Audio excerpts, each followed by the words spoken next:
Hey, what's up, everybody? Welcome to our show this week. We got a great one for you. We're going to talk about Giancarlo Esposito talking about being the first African-American villain in Star Wars. George Lucas actually reacts to The Mandalorian, finally. And then, of course, we're going to pit Ahsoka Tano versus Boba Fett as we figure out which one is the most anticipated series. But first, we're going to talk about our main featured topic today, and is The Mandalorian going to be ruined in Season 2 because of some bad decisions? We're going to find out right now. You're listening to Head to Head, a Star Wars podcast. Two fans, two generations, all things Star Wars. Begins now. All right, hello, everybody. I'm Eric Vansel. And I'm Daryl Sanders. And we're your hosts for this show. So, how's it been going this week for you, man? Oh, man, it's been crazy. Busy. All these different meetings and, dealing with stuff for school. School's getting ready to start pretty much this week for the teachers, at least. Well, next week, I'm sorry, for the teachers. And then after that, we ready to rock and roll. So we're getting our schedules and everything kind of figured out. But, hey, the show must go on. I'm here to talk about Star Wars. All right, good. Well, you ready to do it? Let's go. All right, let's do our main topic.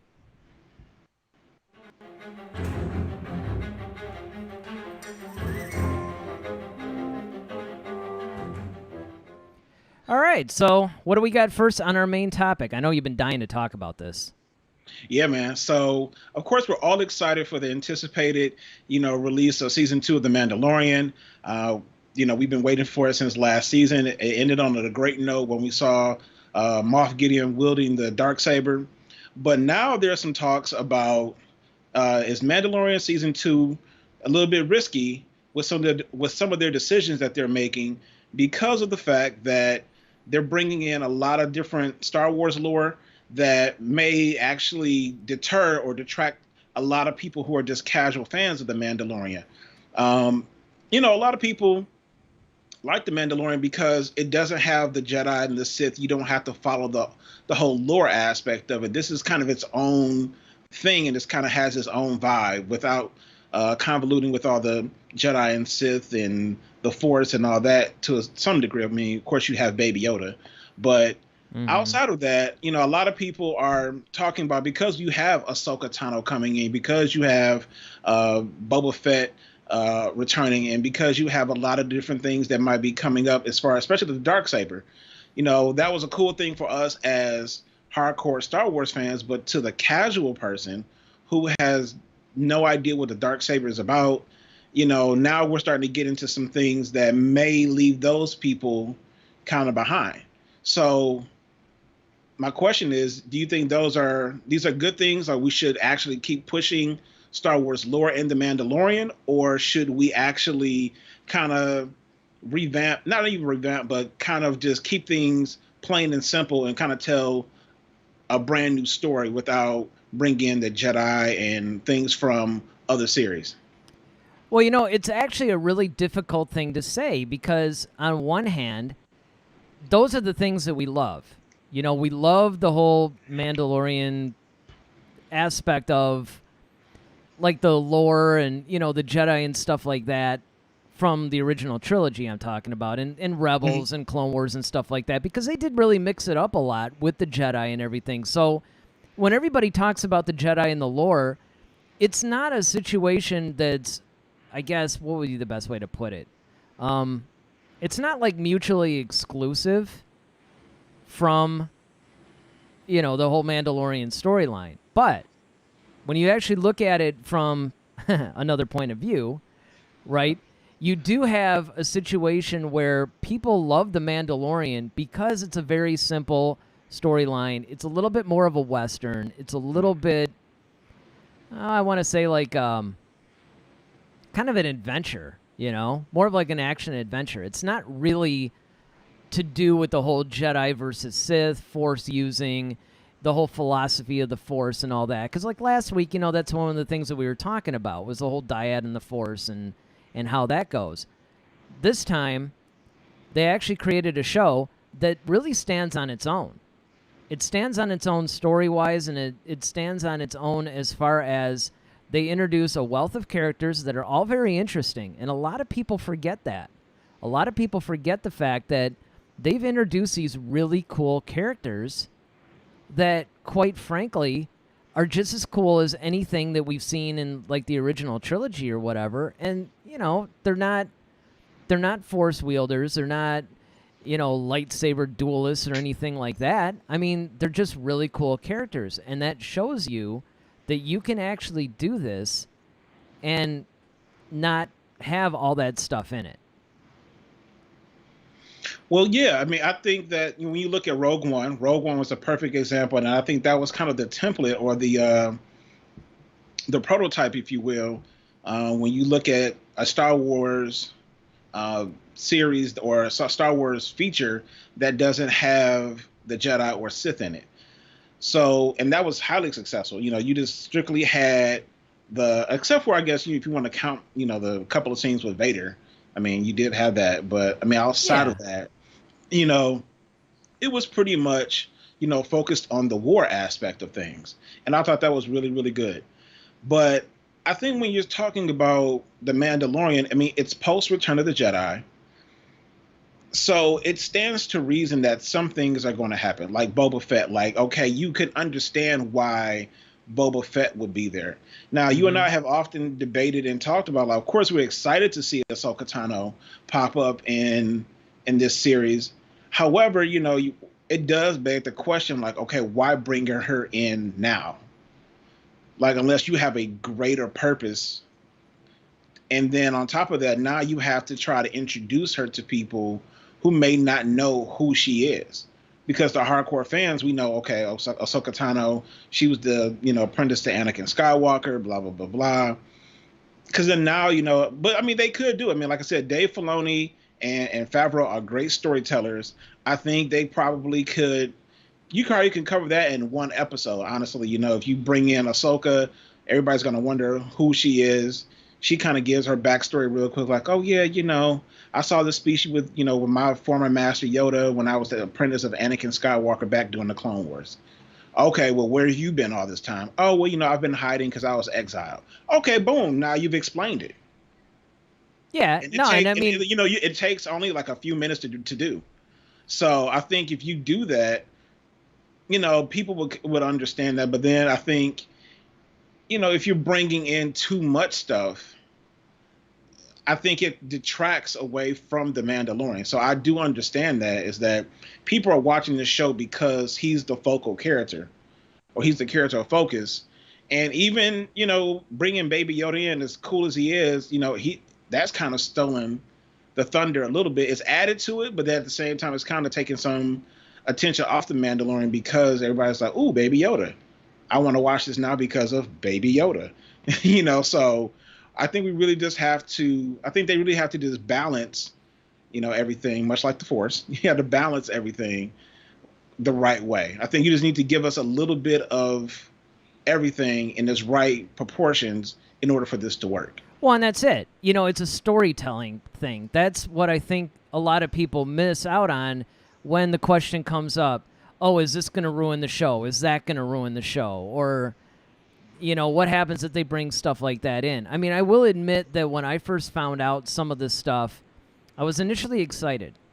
Mm-hmm. Like, I was initially excited when I first heard that they were going to finally bring Ahsoka Tano into a live-action series. Yeah. And, of course, Boba Fett. We even thought that was Boba Fett in episode, or what they call chapter 5 or something like that. At the end, you see the famous boots with the spurs, and that was kind of like Boba Fett's thing. And there's other things that they're doing, too. Like, the fact that they got two different actors that are playing Boba Fett, I like that because they're bringing in a little bit of the new expanded universe, as I like to call it. The new Legends, because that's part of the Aftermath trilogy where, I forgot his name. They actually list it, though. So he's actually playing this character from the Aftermath trilogy. He's the guy that ends up getting Boba Fett's armor. But then they also had Tamira Morrison, who's playing Boba Fett. And as we know, he played Jango Fett. And then he also did the voice of Boba Fett when they did the special editions. So, I mean, there's a lot of really cool elements that were sort of introduced actually in the season 1 that they're carrying over into season 2. My problem, though, and this is where I side with the people that, you could say that, hey, maybe they do have a point. And that is that there might be, I don't know, it seems like they're almost forcing some of this stuff, because I've often referred to it as the Tim Burton Batman problem. The first Batman was really cool because all you had was the Joker, and they were able to tell this really cool story. Mm-hmm. Problem is, in the second one, they crammed in another villain, and then by the third one, and of course I know Tim Burton was just the executive producer at this point, but by the third one, the problem is, you had all these, like you're introducing Robin now, and then you got like 2 villains, and and then of course, it's like every subsequent movie you get more and more people, and it's like, okay, now you just have all this story that you have to try and tell, and especially when you're trying to tell the origin story too. And this is especially true with Batman that always drove me nuts. The same thing with Superman, because they would always do this, and it would irritate me. It's like, how many times do we have to see these guys' origin story? It's like, come on, dude. If you don't know the origin of Batman, Spider-Man, and Superman by now, we can't help you. You're going to have to go watch the other 1,000 movies. That's one of the things that I really loved about Man of Steel, and I loved about some of the more modern movies, is that they didn't really go into the origin that much. Oh, there might be a flashback or two, but that would be about it, Right. No, I mean, I get it. I mean, I think that, like I said, I think it's just all in balance. And of course, it all has to focus and center around the story. If the story calls for it and it makes sense within the story and it advances the story, then fine. But if you're just shoehorning it in there just because it will be cool, it's not going to be cool. And I think fans are going to be able to can tell that. Yeah, and that's basically what it is. It comes down to, if it makes sense for the story, and I think you bring up a good point, that you have to trust Filoni and you have to trust Favreau. Like, okay, look, they delivered a really good season 1. Mm-hmm. Now, we didn't know anything about The Mandalorian, and I think some people were actually a little bit skeptical about it before it came out. And you had to wonder where they were going to go with it. And, of course, when they introduced the Baby Yoda character, that was sort of the door that allowed them to now bring in more Force characters. Because ultimately, what else would Ahsoka's role be in The Mandalorian, especially this early in the series? Mm-hmm. Unless it had something to do with Baby Yoda, and maybe, she's either going to help train him, or she's going to help take care of him, or something. Yeah, I mean, the only way I can see it's either got to be Baby Yoda or Moth Gideon. Now, I know there's some speculation that Moth Gideon might actually be Force sensitive. Mm-hmm. Not necessarily a Sith Lord, but he may just be a dark side user or something to that effect, which is why he's wielding the Darksaber. So there's some things that are, of course, we just have to wait and see. But I think, like I said, if it just, and you made a good point, as we were talking about Filoni and Favreau, and you have to look at it like Filoni did a masterful job, absolute masterful job with the clone. And that's Ahsoka Tano character, as you pointed out, that's his baby. Like that character is very special to him. So I think he's really sure she's handled the right way, because at first, a lot of people, including yourself, really didn't care for the character at first. But then as we saw her progression, we're just like, whoa, like this is a really, really good character that has a lot of depth to it, especially when you get to like season 7 now of the Clone Wars, for those of you who've taken to watch it. So now, we've seen her grow up, and now in Rebels, and then that was like a big switch too, because it's like, wow, she's fully into her own at this point. So now to see her older and more seasoned as I can't call her a Jedi, but a Force user at this point, in Mandalorian, I'm just really curious to see like her depth and the things that she's had to experience, and how she viewed all the events from the original trilogy from her perspective, because we all know she wasn't around, at least on screen, but she was, of course, living during that time period. So I wonder what her perspective is now that the Empire has fallen. You know, Darth Vader is dead. That's her former master, technically. You know, there's a lot of things that you can talk about there. So I think it's cool, but I think you can really, and I think she's getting her own show anyway. So if they do it sparingly or they do it the correct way and then send her off so she can show, I don't have a problem with it. But I do fear that, you know, they try to bring too much without purpose. And I think it just has to have purpose. Yeah, well, and again, it goes back to what you were saying, because it could very well be that The Mandalorian is going to be almost like the pilot for the Ahsoka series. You know, they're going to bring Ahsoka into it and then introduce her, because one of the things that's beneficial is that The Mandalorian has a much wider audience than even Rebels or the Clone Wars does. Yeah, definitely. You know, so I mean, this is one of those situations where they could introduce, it's almost like introducing her to a whole new fan base, in a sense. So what they could do is they introduce Ahsoka and get everybody all, you know, they're probably hoping that Ahsoka will have the same kind of effect that Baby Yoda had. I mean, maybe not quite the same because, you know, Baby Yoda was adorable. And so yeah, but everybody knows what Yoda looked like. Even if you're not a Star Wars fan, everybody knows that's Yoda. Right. But everybody's not going to know Ahsoka. Yeah, and that's one of the things that I don't think you're going to get that instant bond, but it might be exactly what happened with the Clone Wars, right? You had a situation where people were kind of like, oh, you know, at first they weren't really too nuts about the character. I mean, there were people like me who actually hated the character, but then there were others who, they didn't necessarily hate her, but, you know, she wasn't one of their favorites or whatever, and now everybody loves Ahsoka. Mm-hmm. Hey, that could be a new series. That's what you call it. Everybody loves Ahsoka. Instead of everybody hates Raymond. Yeah, exactly. Everybody loves Raymond. Yeah. I mean, because it's one of those deals where if you think about it, they could do some really cool setups here. They could actually set up a story arc in The Mandalorian with Ahsoka that then continues in her own show. Sure. I mean, I don't necessarily think that introducing Ahsoka is bad in and of itself, because again, they have opened the door to Force users when they brought in Baby Yoda, and then of course they stuck Gideon with the Darksaber. It's like, okay, you know, you're kind of moving all around some things here.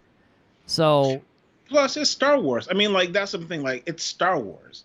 That's almost like saying, like, having a Harry Potter centric movie without any magic. Yeah, no, that's true. I mean, the thing that was nice about a lot of Star Wars stuff, though, especially the original trilogy, is they balanced it. I guess you can actually say even with the prequels, because you definitely had the war type stories going on. You had that plot, and then you also had the more mystical type of things with the Force. You had that stuff going on. Mm-hmm. So I mean, I think that if they keep that balance, but see, what I'm worried about though is, okay, you got Ahsoka, you got Boba Fett, you have, man, who else did they say? They were bringing in like a ton of different characters. They announced all these actors that are going to be in it playing various characters, and you're just like, okay, you know, if they're going to do something like what they did with season 1, where we're only going to get like 25-minute episodes, and you're only going to get like 8 of them, you know, it's like, how much are we going to get these really abbreviated stories? Like, how are they going to handle that? Yeah, I agree. Just want to take a chance to our chatters, Jason and Mother Vansel. Good to have you with us. And also, our good old buddy Ronaldo is here. So, oh, that's good. Yeah, that's good. And actually, Jason Gensai also. Yeah. You know, which is somebody who I think is actually new to our little chat family, you know. So we're glad that you guys could all join us. And, you know, feel free, once again, as no surprise, you know, we're experimenting with some different things. So, you know, there might be technical glitches here and there, but the chat is not working again. So we have noticed that, you know, because now we're going to Twitch and YouTube, so we're trying to work some stuff out. So we appreciate you guys' patience. Bear with us. but Daryl is moderating the YouTube chat at least, so we got you guys covered. If you guys start chatting and stuff, everything will be normal. Yeah, Jason says, yep, I found your videos this week. Well, we're so glad that you found us, man. Yeah, man. And that actually brings up, not to digress too much, but that brings up a good point, because it's great when people find it, because what we're really trying to do here is create a community of Star Wars fans. This isn't just like the typical Star Wars news shows or whatever that you see on YouTube all the time. This is more like Star Wars discussion. And some of it can get pretty deep and philosophical. Just ask any of the people that, frequent this channel. Yeah. But, As Ronaldo. Yeah, as Ronaldo, right? So, there's like so many things that we're trying to do, and we're trying to build up a community. So, if you guys are new, welcome. You're more than welcome. We hope that you guys stick around. We hope you guys interact with us in chat and, let some of your friends know. Because this is a really good place and it's a safe place too. We're not going to, like, for instance, if you like The Last Jedi, it's actually okay with us. Because, we kind of like it too. Watch that's when everybody's like, done with this one. Right. But, that's the kind of thing too, and this is a perfect example. Like, for instance, here's a question for you guys who are chatting with us right now. How am I going to phrase this? Like, when did you come into Star Wars? Like, what movie? Were you guys there from the beginning? Are you like Daryl, when did you come into it really with the prequels? You kind of came in a little bit before that, but the prequels were coming out. Well, the prequels, were the first movies I can't say that, because in 97, I did see the original trilogy in the theater, technically. But as far as new movies coming out, yes, I came in during the prequels, but I really got into Star Wars probably in the early 90s when they were on VHS. Okay, yeah, see, so that makes sense. So you came into it basically when it was on video or whatever. Yeah, so like 90, probably I want to say like 93, 94, somewhere around there. And then by 97, when they re-released them, when they did the remastered versions and put them in the theater again, I saw those. And then, of course, the new release of Phantom Menace was in 99. Okay, well, and so all you guys that are watching us right now live, and hey, if you end up watching the rebroadcast of it, feel free to put it in the comments section. But when did you actually come into Star Wars? Like, what year? For me, it was right at the beginning. 1977, in May, I was like 6 years old. So, I was one of the first ones, right? But well, your mom is on here. She probably can give us some insight of what you were like as a kid. Well, we don't really need to go there, do we? We don't. No, but I will say this though. It was funny because she would try to play like Star Wars and stuff, and with the figures, and of course it was all wrong.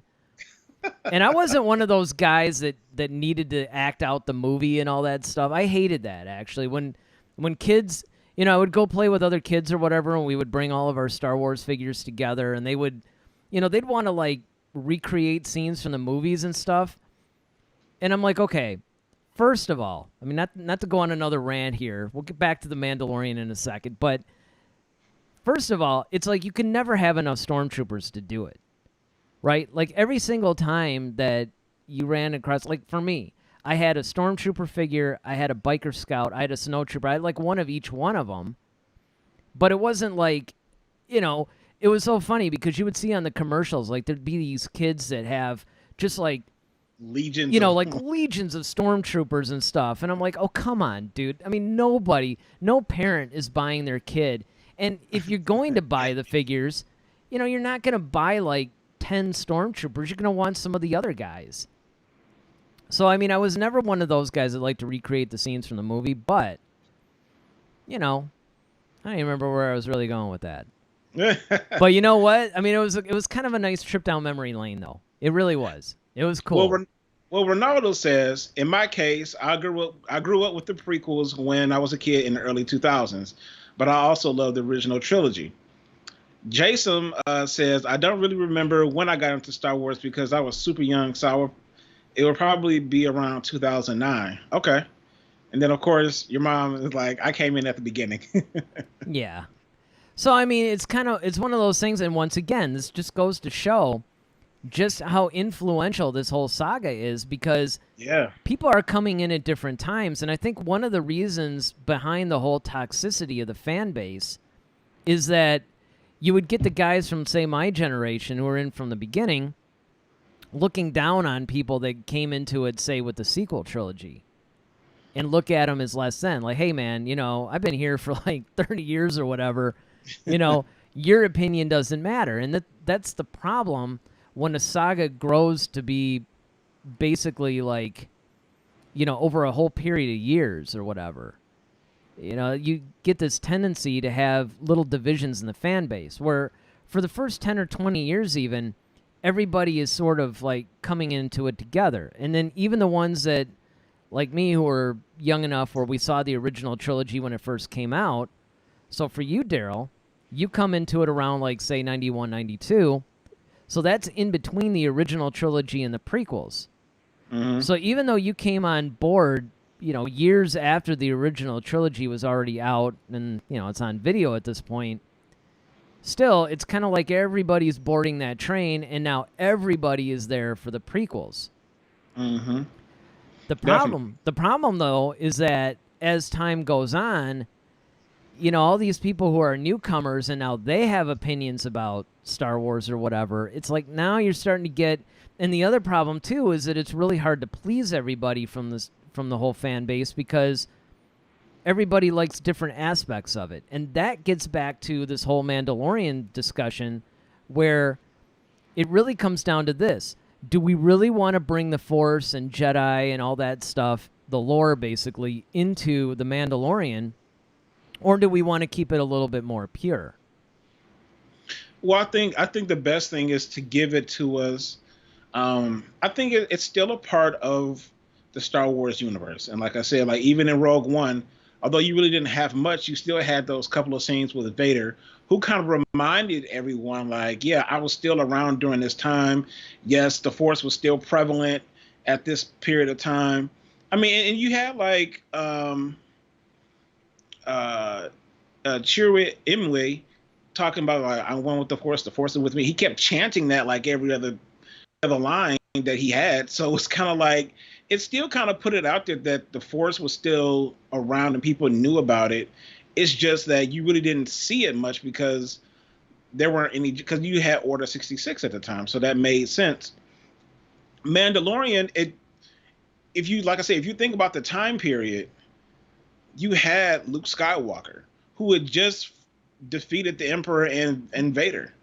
And he was, of course, he's a Jedi. So, of course, at that point, much like when he blew up the first Death Star, his name is circulating around the galaxy as like, oh, this Jedi, Luke Skywalker.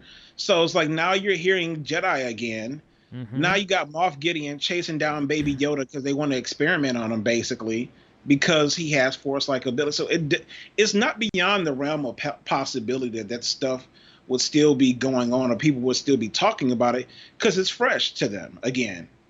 You know, for the generation who didn't grow in a way like we were talking about growing up with Star Wars, if the people in the original trilogy weren't around them, maybe not weren't around during the Clone Wars.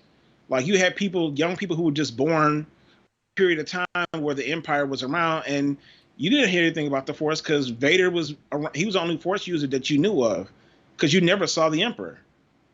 Yeah, well, and that's a big key point too, is the fact that everybody forgets that during the original trilogy, the first one you only hear the Emperor, you hear his name. Right. Everybody's like, oh, the Emperor's done this, the Emperor did that. The Emperor dissolved the Senate or whatever, right? Well, I mean, you don't know he's a Force user. For all you know, he's just the head of this empire, he's some political guy. Like he's just some, tyrannical dictator type, whatever. Yeah.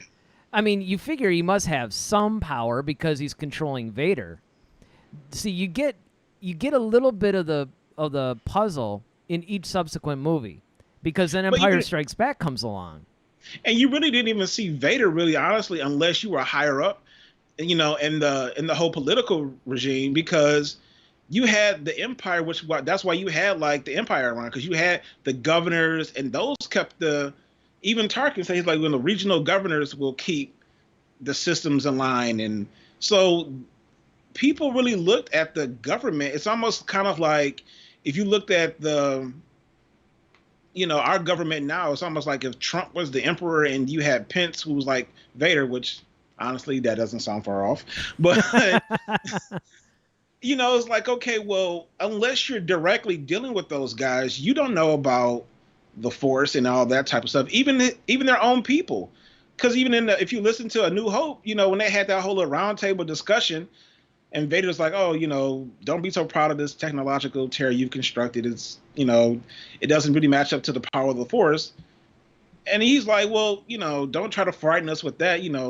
That's ancient religion so even them, they're kind of like, what are you talking about? Yeah, until Vader actually shows them, they're like, oh, I guess. No, and I get that. Yeah, no, you're right. It's just that what I was talking about was more from the audience perspective. Well, yeah, but that's what I'm saying. Like, if the audience just really stops and thinks about the time period, and that's the thing that the Mandalorian, it's not like it takes place so far removed from Return of the Jedi. Right. It's like right after. Yeah, and so and that's it. It stands to reason that the Force is still kind of around. Yeah, kind of. This is one of the things that I go back and forth on, even as an internal argument with myself, is because if you think about the galaxy at large, they didn't know about all this stuff happening.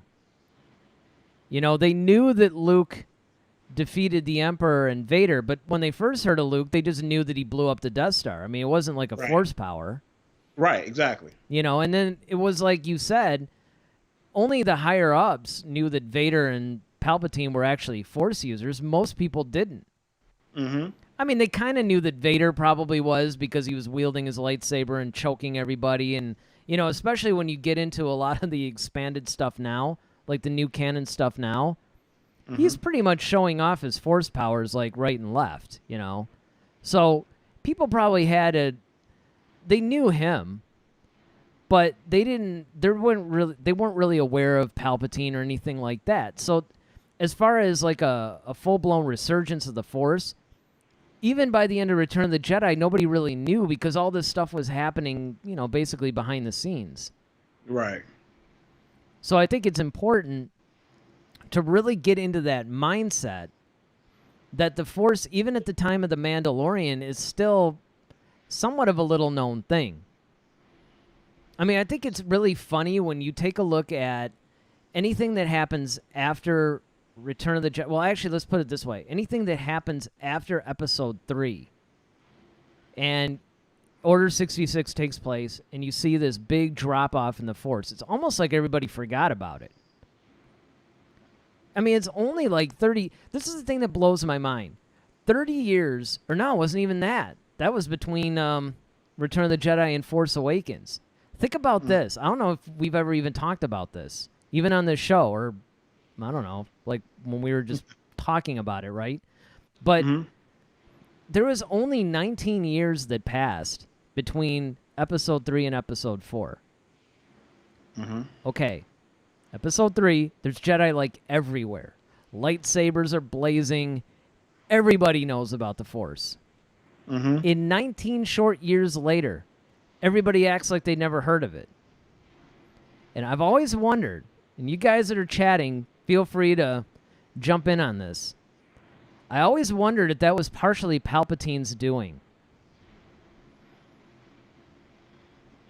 Oh, yeah. Well, I believe that was just I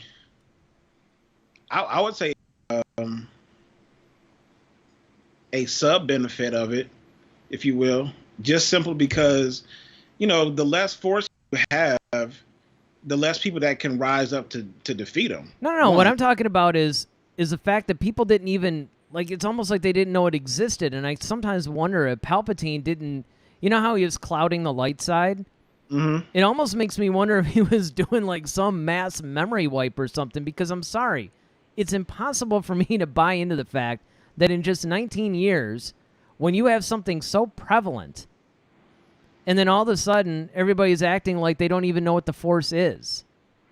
Well, a great, well, at least I think it's a great reality version of that. Is like, look at payphones. Like, throughout the 80s, 90s, even part of the early 2000s, we still had payphones, but then they slowly they started going away once people started getting cell phones. Cell phones only been truly popular since the early 2000s. So if you think about it, we're in 2020 now. There were still payphones around in the year 2000. Oh yeah, 2000, 2001. Yeah, I remember. Exactly. I had a pager, and you get that page, and yep. Now you can't find anyone. You can't find a payphone now. Like, if you don't have your cell phone, you're just screwed. So. Well, yeah, but I mean, that's kind of like a piece of technology, though. I mean, this is like whole. That would be like if we just wiped out, I don't know, like special forces, and then everybody acted like they didn't know that. It's hard to even find like a. But see, that's what I'm saying. The Jedi were everywhere, though, and that's my point. Like, even much like that technology, like lightsabers are still a piece of technology, even though it's a weapon. It's still like a piece of technology, and so when you're not seeing Jedi running around all the time, hey, Jedi business, and all this type of stuff going on, when that just suddenly disappears, and then now, like I said, it's no different than a payphone. Like, you just look up one day, and you're like, man, there aren't any payphones anymore. We remember them because we lived through that era, but like, you also have to think about everybody who's subsequently having kids, growing up, and they've never seen the Jedi before. Now, I can hang with that if it was just the younger folks that didn't know about the Jedi, existing. But the fact is that it was like older people were even acting like they didn't know. And that's the thing that bothers me. And here's what further bothers me. And this I know I mentioned on the show before. Okay? This is what grinds my gears. Yes, it is. I'm sorry, but I got to go there. All right? So here's the thing. Just a phrase I'd love to say on this show, by the way. Every single time in every movie, the Force, I don't know what that is. So if somebody has to go Jedi, what are you talking about? Well, and so they would go in and they would explain it. Then along comes the rise of Skywalker. Suddenly everybody knows what a Sith is. Now keep in mind that the Sith, even a lot of the Jedi didn't know who they were. Because they had been extinct for like a millennium or something. Right? But suddenly everybody's throwing the term Sith out there and the rise of Skywalker like it's some common thing. And I'm like, okay, how are you guys, Rey's over there, oh, I thought the Jedi were a myth and blah, blah, blah. But everybody's like, Sith language? Or, Sith this? Now, granted, I know, and you're probably going to come back with, yes, but the Sith was a race, blah, blah, blah. And that, okay, I get that, but that wasn't what everybody was saying. And that's not how they were acting about it either. That's lazy writing. That's basically retconning. That irritated me. That's one of the only things about The Rise of Skywalker. Because generally, and you know this, I generally really love the movie. Mm-hmm. Yeah, it kind of had some problems, and I admit that. But I mean, overall, I thought it was a really good ending to a really messy trilogy. But when they started doing this whole thing with the Sith, like, oh, Sith, and I'm just sitting there going, really? Really? I remember when the first time when we were watching it in the theater, I was just like, oh, come on. I mean, really? Well, I hear you, and that's a valid point. The chats real quick. Yeah, I was going to say, do we have anybody in the chats? Because yes, Ronaldo says, by the way, do you think that the sequels are also for kids like the original trilogy and the prequels? Some argue that they're more for teenagers, and because of that, they won't have generations of new fans. And then Jason says, I think the best explanation is Imperial propaganda. I could see that too. That's a good point. Yeah. You mean as to why the fort and all that stuff was wiped out of people's memories? Yeah, like Imperial propaganda. Yeah.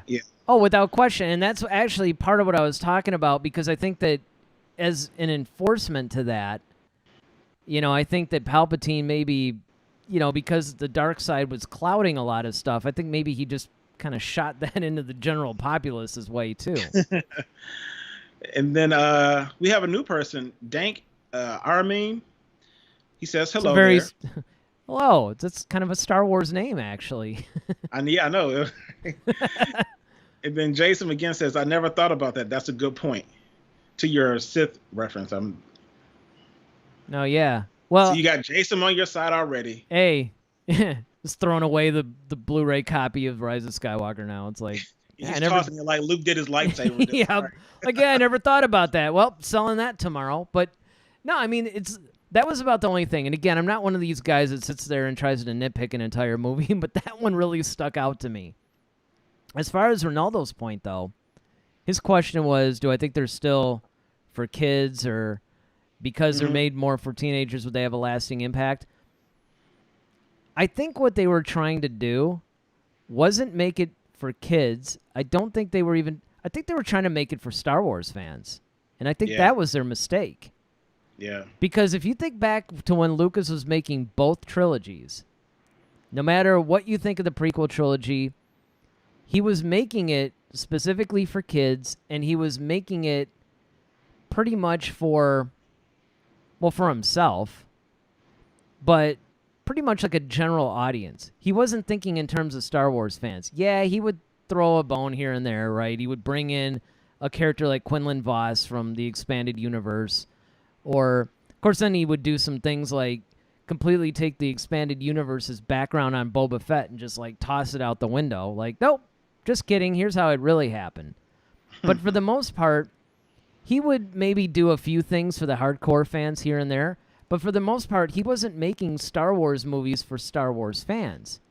He was making good fantasy sci-fi films geared towards kids, and people became fans because of that.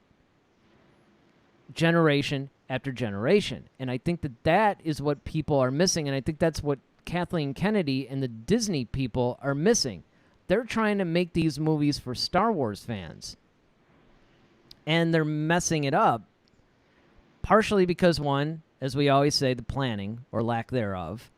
They didn't plan this whole thing out.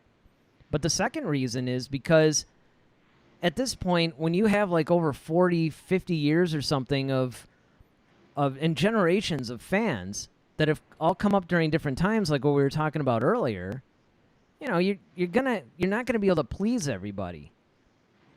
And so consequently, if you're making them for the fans, you almost have to ask, well, which ones? You know, which era, which age group? I mean, it's a losing battle. Make the movie. Ronaldo's right. If you make the movies for the kids, then you're going to capture everybody else. You know, and you add a little bit of thing. I think you and I actually talked at one point about make it for different. So maybe you make the main movies and stuff for kids, but like the Mandalorian's made kind of for adults. And I think that they should keep it that way. Because the problem that they have is that you have now, because this saga is so old, you know, you got people, I just turned 50 years old, so it's kind of like, you know, here I am. I was one of the original Star Wars fans. Well, you have people that are coming in that are maybe, you know, 15, or maybe you have people that are 30, you know, that have been a fan for a while. So it's like each of these people are going to want different things from their Star Wars films. And so if you're going to target it towards any one of them, you're almost going to have to like pick, well, which Star Wars fan am I going after? And then you make it for that. Just like this would be a good time to bring up, what was that article you read about this whole like Luke Skywalker thing now? Yeah. I was going to bring that up later, but yeah. So bring it up now, because I mean, this is kind of like the main topic thing, and it actually directly relates because this shows how they're not really sure what they're making these movies for. Well, yeah. So earlier I sent Eric a link to an article that I saw, and there's been talk about not retconning, but completely like scrapping the sequel trilogy and making it like an alternate universe or an alternate ending behind the veil of the Force. And that's still kind of like on the table. And there's like a couple of different options that they have, but one of the options, of course, is that like Luke Skywalker's hands are clean when it comes to Kylo turning to the dark side. He still goes to the dark side.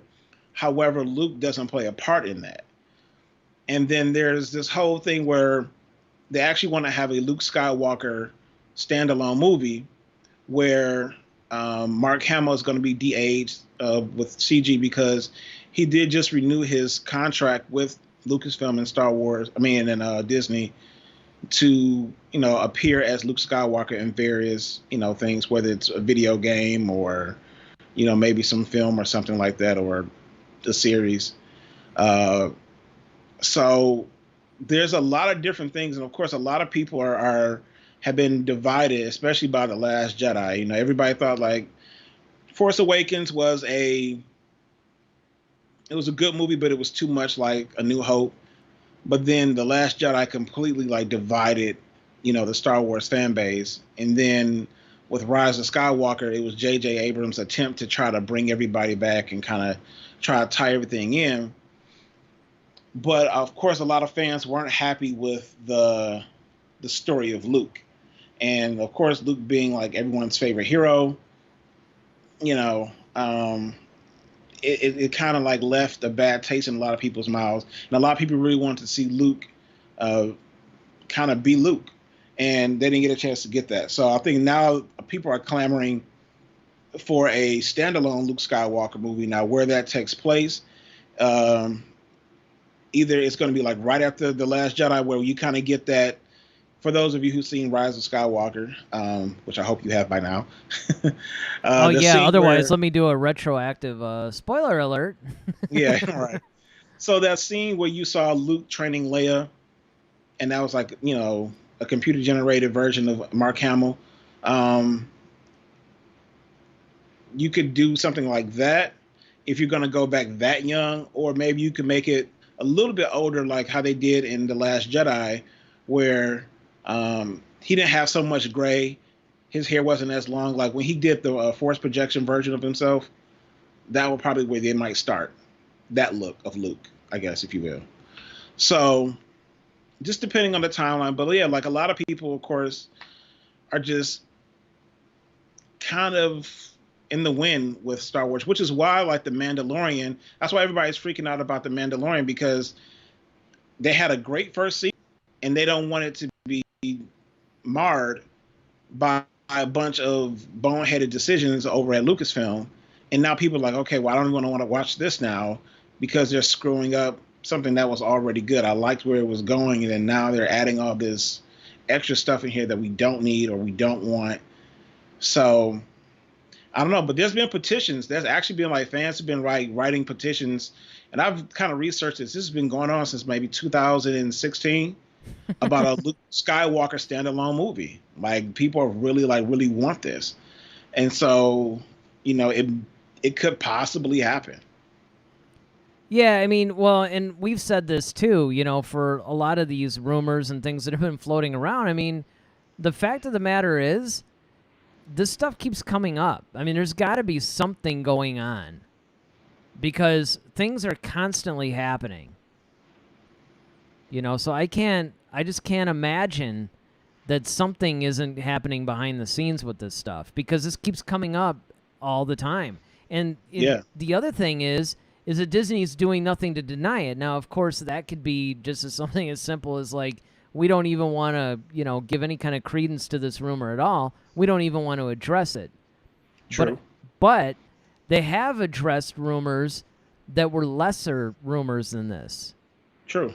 So, and then, of course, there's all the talk about all the shakeup that's happening, over at Lucasfilm, too. I mean, it's like, it's probably a mess over there right now. That's the reason why I think it's funny, because you'll keep sending me these articles, right? Or sometimes I'll run across one and send them to you, and it's like, there's all these things that are in development.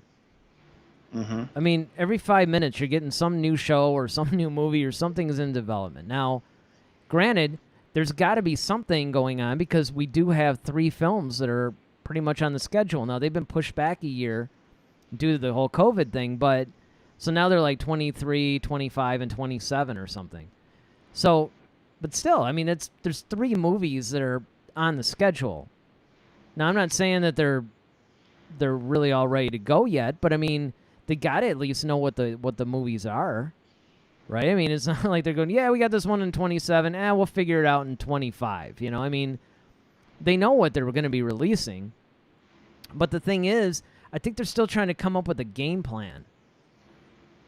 And I'm wondering how the Mandalorian fits into that game plan. Well, it's got to fit into a big part because a lot of people are saying that the Mandalorian is actually going to bridge or fix a lot of the different issues that happened in the sequel trilogy. And they're going to try to use the Mandalorian to address that, which in some ways could be good and it could be bad. It just depends on how they decide to do it. Well, the other thing I'm wondering, too, and this relates to any upcoming series, like just take the Ahsoka series, for instance. But I'm also applying this to films. I'm wondering if The Mandalorian is actually a testing ground for different concepts or different characters, or, hey, let's see how this does. I can see, well, it's definitely the prototype to see how fans respond to a Star Wars series, because we've never had a live action Star Wars series until Mandalorian. I mean, this is the first of its kind. So to that point, yeah, I mean, it's by default, it's a testing thing anyway. But I think this is where Star Wars can live indefinitely, because you have so many different things. Like we talked about doing different genres of Star Wars. So we can do a political thriller like the book Bloodline. That could be a whole genre in and of itself. If you want to do something like a Western, like The Mandalorian, you can do something like that. If you want to just do a simple, like just fun adventure type of stuff, family adventure type vibe, you could do that. If you want to do a Star Wars horror film, you could do that. You know, there's so many different things that you can do, so many different stories that you can tell, because the Star Wars universe is so vast. And then there's different eras of Star Wars. Like we have the books of the High Republic that, are yet to be released. But, you could tell those stories, and those happened like 200 years before the events of the Phantom Menace. You got the Old Republic, which happened, 10,000 years before the events of the, Phantom Menace. So, there's so much ground that you can cover within Star Wars, and you can tell amazing stories with amazing characters, brand new, fresh ideas, and Disney Plus is a great place to do it, especially since it's your service. So, I mean, everything is original. Yeah, Disney Plus, that's hands down one of the best things they could have come up with. Oh, yeah, it was brilliant. Absolutely. That was one of the most brilliant things Disney has ever done. Mm-hmm. It's one, of course, acquired like all these other different, like Fox and all these different shows and things like that, and then have it on their platform. But their own content outside of the cartoon stuff, but just now you have Marvel and Star Wars. I mean, those two franchises alone, I mean, you could just do so much with them. Yeah, absolutely. And I mean, I hope they do. And that's the thing, is that, again, this is going to be a risky season, because depending on what they do, what they bring in, how they handle this is really going to be the difference between, are they going to have that same kind of love for season 1 going into season 3? Or is this going to be the last Jedi of this? You know what I mean? It's like... Well, yeah, man. It's kind of like, you being a musician, and most of us loving music anyway, it's kind of like that artist that has that album, like that Michael Jackson's Thriller. Thriller hits, everybody's like, oh my God, this is like the best album ever. But then now you have to release Bad. Is Bad as good as Thriller? Or can you at least hold it up there with it? Or is it like, man, Michael dropped off after Thriller? You see what I'm saying? Like, so yeah. The second one, and no different than A New Hope. Like everybody, when A New Hope was released, and in 77, like it was the craze, it was the phenomenon. And they could have left it at that and been done with it. It was a complete movie. You had a definite beginning, middle, and end, and the conclusion. But then Empire Strikes Back is released, and quite frankly, that's the better film out of all of them.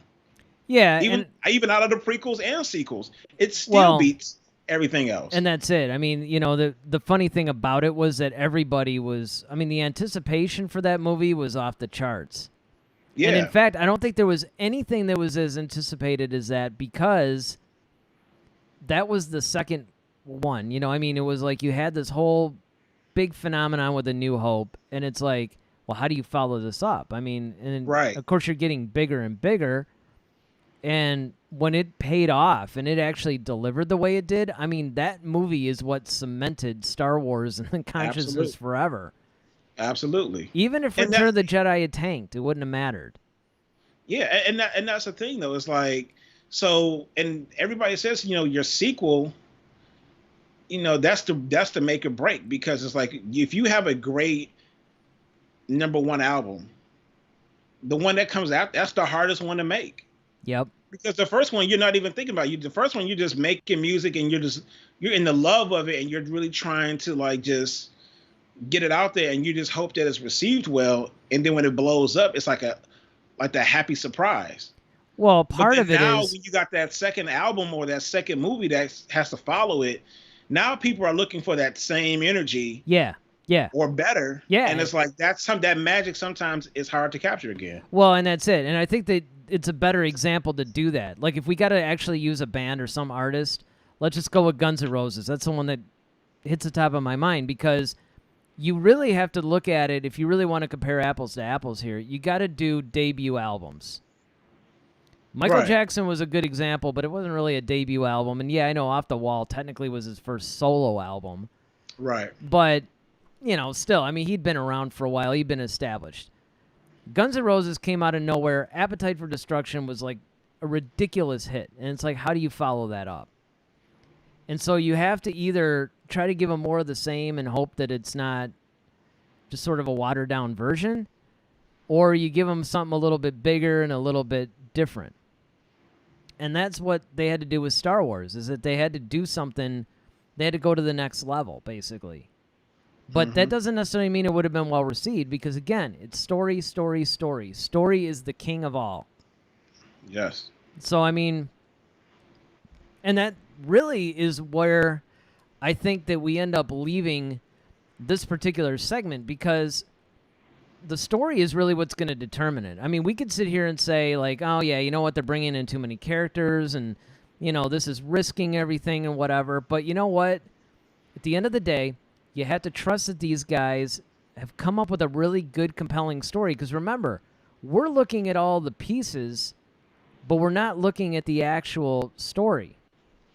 True. I mean, and it's like we brought this up before, and I think this is probably a good way to close this segment. But for those of you who did not watch on Disney Plus, they have a thing about the Mandalorian, and it's called The Galley.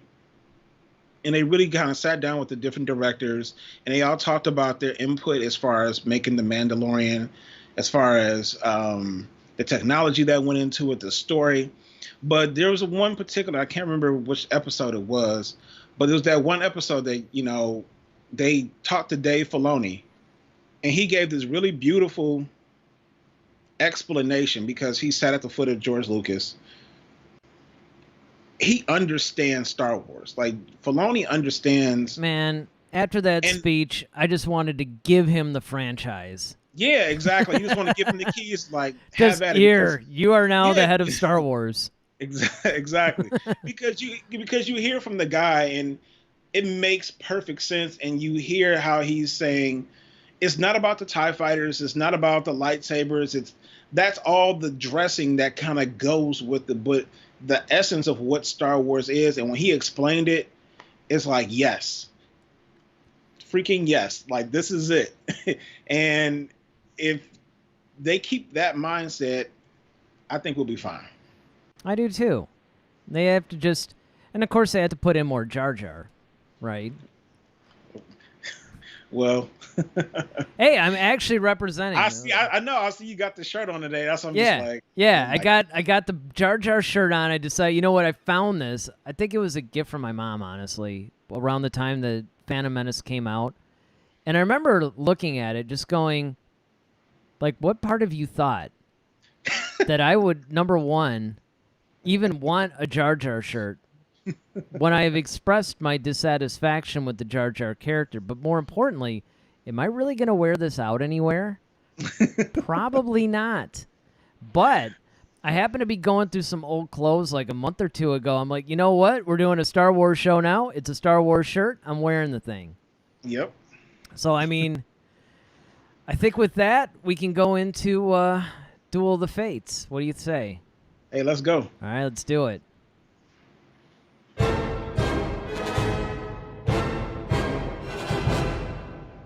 All right, so we're going to go back a little bit. We're doing TV series now.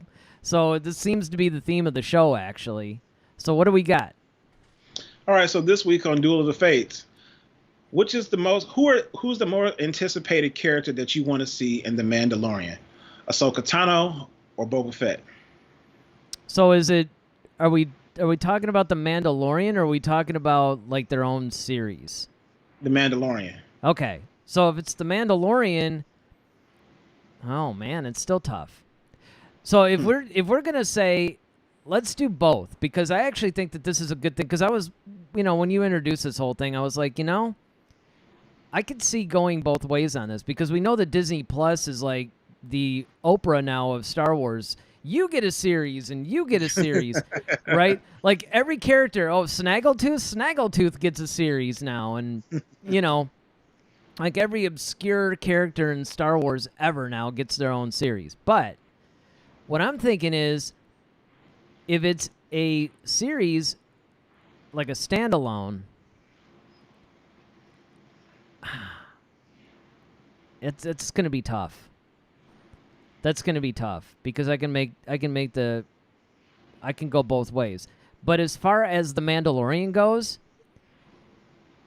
I'd almost be tempted to say Ahsoka, but I'm going to go with Boba Fett, and here's why. And for everybody that's watching in the chats, I want you guys to weigh in on this too. Let us know. We're talking about in The Mandalorian, who are you anticipating the most, Boba Fett or Ahsoka? I'm going with Boba Fett only because Boba Fett basically is a guy now that we see in official canon who pretty much appropriated the whole Mandalorian thing, but he's not really a Mandalorian. And the other Mandalorians hated the Fetts. And so if Boba Fett comes back on the scene, it would be really interesting to see not only how does Din Djarin react to him, but what about Bo-Katan, who we also know, by the way, is going to be in Season 2, and all these other more, I guess, classic Mandalorians that we learned about in the Clone Wars and then Rebels. How are they all going to react to Boba Fett? Because he's actually been the Mandalorian representative for a long time, because he was the first Mandalorian character. Well, he had the Mandalorian armor, but he was the first Mandalorian-like character that we saw, right? So in the universe, in the actual storyline of the universe, he was also one of the most well-known. And he wasn't even he wasn't even really a Mandalorian, and yet everybody knew him as one, and that really upset the Mandalorian. So if he starts coming around, I think that's going to be really interesting. Not to mention the fact that because you have two characters or two actors that are playing him, and one of them's going to be the guy that actually got the armor from him, and the other one's going to be actually Boba Fett, I just think there's a lot of story there. I mean, Ahsoka, I think, is going to be really fascinating, too, especially the way that she interacts with Baby Yoda. And quite frankly, I think the biggest thing is just everybody's going to go crazy seeing Ahsoka live action. I think that's going to be the biggest novelty, basically. But if you really stop and think about in character, I think Boba Fett is actually going to be the most compelling story-wise. Your turn. I'm going with Ahsoka, of course. Of course, because it's Duel of the Fates. No, actually, you know what? We usually agree on most of them. A lot of times we do. It is. It's weird. It's like there's never a battle. It's like, oh, you think that too? All right, moving on. But no, I think this time Ahsoka is definitely my anticipated character, and I think it's anticipated for a lot of other people, for the simple fact that, one, we've never seen a live action, like you said. So I think that's the first thing. But also, I think that, with her storyline that we've seen, I want to know, like, what the heck happened? Like, okay, from her point of view, what was the world like, or what was going on in her world, and how did she view, like I said, all the events of the original trilogy. Of course, she's had to hear about Darth Vader, running around, and then of course she had to hear about Luke Skywalker. That name, once he blew up the first Death Star, she's probably like, Skywalker, wait a minute. Why didn't she pop up then? So there's a lot of questions that need to be answered, and they probably won't be all answered in The Mandalorian. That's probably going to come out in her actual series if that's what they're going with it. But I think it's going to be cool. Also, I think it'll be also just awesome because she's got to probably duel with Moth Gideon. So at least we get a lightsaber duel probably out of this, because it's already been stated by Giancarlo Esposito that the Darksaber is going to be used heavily in season 2. Mm-hmm. So the Mandalorian doesn't have a lightsaber or anything. So like, who's going to be bringing out this? Who's going to compete with him with that? It's got to be Ahsoka. Well, here's what's going to happen. I'll tell you what's going to happen. She's going to meet Luke Skywalker. She's going to say, "Hey, Sky Guy." He cuts her down. That's the end right there. Hey, and that so ends the story of Ahsoka. And there's live action Ahsoka Tano right there. But no, I mean, you're probably right. And I mean, the other thing too is, like I said, yes, you have a point on that one. And the other thing is, it's something you actually brought this up earlier in the show, and you just brought it up again now. It's how she was viewing the original trilogy events. Mm-hmm. That's almost like a little bit of a Lost Stars thing. If any of you guys are into the Claudia Gray stuff at all, she wrote some of the best modern Star Wars novels. Bloodline, as you mentioned, of course, the Lost Stars.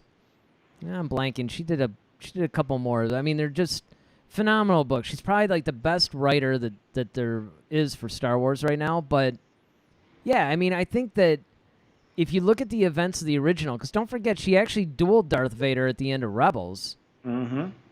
So she's aware that Anakin is Vader. Yep. And then, like you said, if she hears the name Skywalker, Luke Skywalker, it's not going to take her long before she recognizes, like, I think that might be his son. Yeah.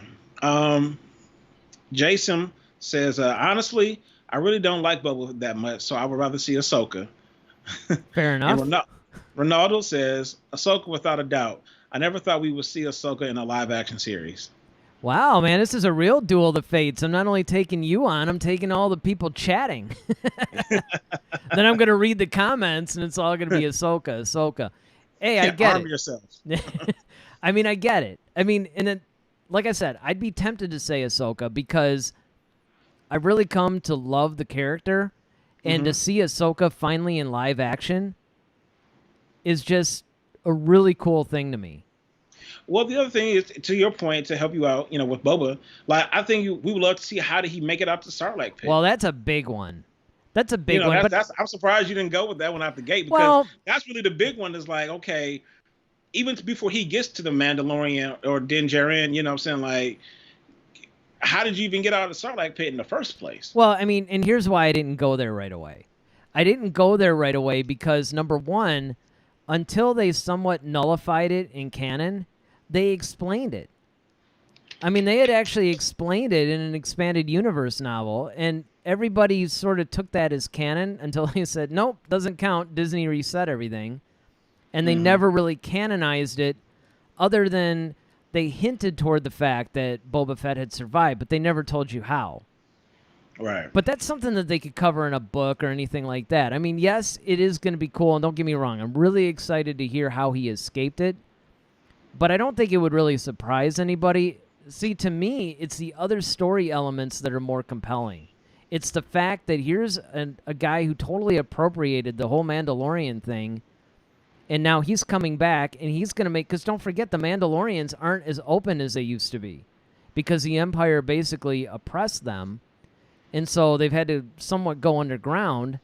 Now, if Boba gets back into the mix, it's going to upset things even more, and I'm just looking at all the story possibilities they have. I mean, granted, you have the same kind of thing going with Ahsoka in the sense of how's she going to relate to Baby Yoda? How did she, what was she doing during the events of the original trilogy? How did she survive the events of the original trilogy? There's all kinds of storyline there too. Just like, really, you can make the argument for bringing back any of the characters, like Bo-Katan, for instance. I mean, she's a really prominent character in both Clone Wars and Rebels. I mean, in fact, she's like probably the central character of the whole Mandalorians. And some have theorized that she was that armor chick or something. Yeah, the one who's making all the weapons. Yeah. Yeah. She kind of seemed like she was sort of in charge of everybody, but I mean, that remains to be seen because, nobody takes their helmets off anymore. All right. So, I mean, we'll just have to see, but I just think that it's in both cases, you have a lot of really cool stories that you could tell that are beyond the obvious stuff that you were getting in The Mandalorian. And this is why I think that Season 2 could actually be an extremely compelling season that takes the quality of Season 1 and the fan excitement and all that other stuff and then just skyrockets it. I mean, just takes it up a total notch. It almost becoming the Empire Strikes Back of The Mandalorian in a sense. Okay. So you agree with that? What's everybody saying in the chats? I'm flying blind over here, man. I got this blast shield on. Your eyes can deceive you. Don't trust them. Yeah, I don't trust them. That's why I'm asking you. No one's responded yet. What's wrong with everybody? We just said 2 sentences and there's no chats. What's going on? Well, all right, but that's cool. Again, if you guys have anything to add to that, cool, add it. We're here for a while. If you guys are watching the rebroadcast, number one, for anybody, don't forget to subscribe to the channel because we're going to try, I know we keep saying this, but we're really going to try to make some more content for you guys. Plus, we're here for you every Friday at 8. And, like this video, subscribe to the channel, be a part of our community. That's the end of our little plug. Share it to your friends. Yes, share it to your friends, brainwash your neighbors, everything else. Because we would love to get, push even more subscribers. But that's the end of the little plug for now. Are you ready to go grab a drink in the cantina? Yes, sir. One of these days you should be like, no, actually, I don't really want to go, because then I'd be screwed. Because then I wouldn't know what to do. I'd be like, well, do I go or? It's like, fine, go that way. I'm going alone. All right, here we go. Cantina, everybody.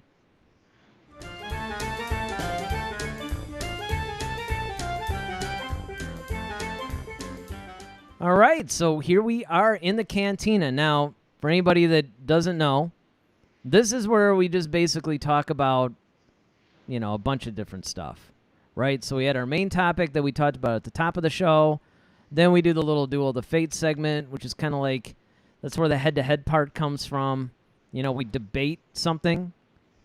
And now we're at the segment where we talk about a lot of current events or, any philosophical thing, like maybe one of my endless, this is why Lobot should be more prominently featured. By the way, speaking of that, I got the 4K version of Flash Gordon the other day, which is incredible, by the way. The transfer is just like flawless. It's amazing. And that's a really great movie to get in 4K because it's really colorful. And then, of course, it has that really cool soundtrack by Queen. So if you don't have it, it's a good one to get. But what was interesting is, and there's some connections between that and Star Wars. Like, for instance, Max von Sydow plays, Ming the Merciless. Ming the Merciless, yes. Also played Lor San Tekka in Force Awakens. But what I found out the other day, and I never knew this, is the guy that played Lobot was in it. Oh, wow. Yeah. That was kind of freaking me out. I'm like, I don't believe it. It was almost like when I found out that William Hookins played not just Eckhart. I mean, that was kind of weird, but he was also in Flash Gordon. He actually played Dr. Zarkov's assistant. And I had no idea. So you had like 2 Star Wars characters that were in it. Pretty wild. Sweet. All right, but what are we talking about? It's like, that's great, but that's not really what the segment's at. Everybody's looking at the lower third going, yeah, I don't really know what this has to do with Flash Gordon, but all right. Yes, but what do we do? Yes, what do we do? So,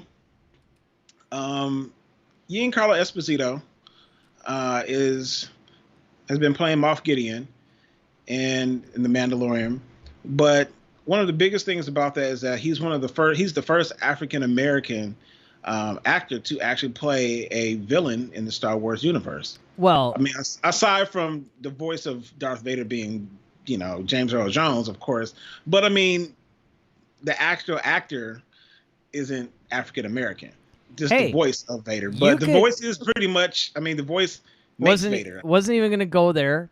Well, I was going to go there, but I mean, there was something else, though. Depending on how you want to look at things, technically, Lando was a villain at first. He sold out the rebels. He's more of an anti-hero than villain. Well, I mean, he basically, Han and Leia and Chewie didn't see it that way in Empire, though. I'm just saying, if you're really going to put it out there, I mean, no disrespect to, our friend Giancarlo or whatever, but might be a bit presumptuous. Billy D. Williams might actually have a few things to say about that, but... Well, we'll just go with it as well, we have to. It's like part of our lower third down there. Yeah. I mean, we have no choice. We gotta say it. Yeah.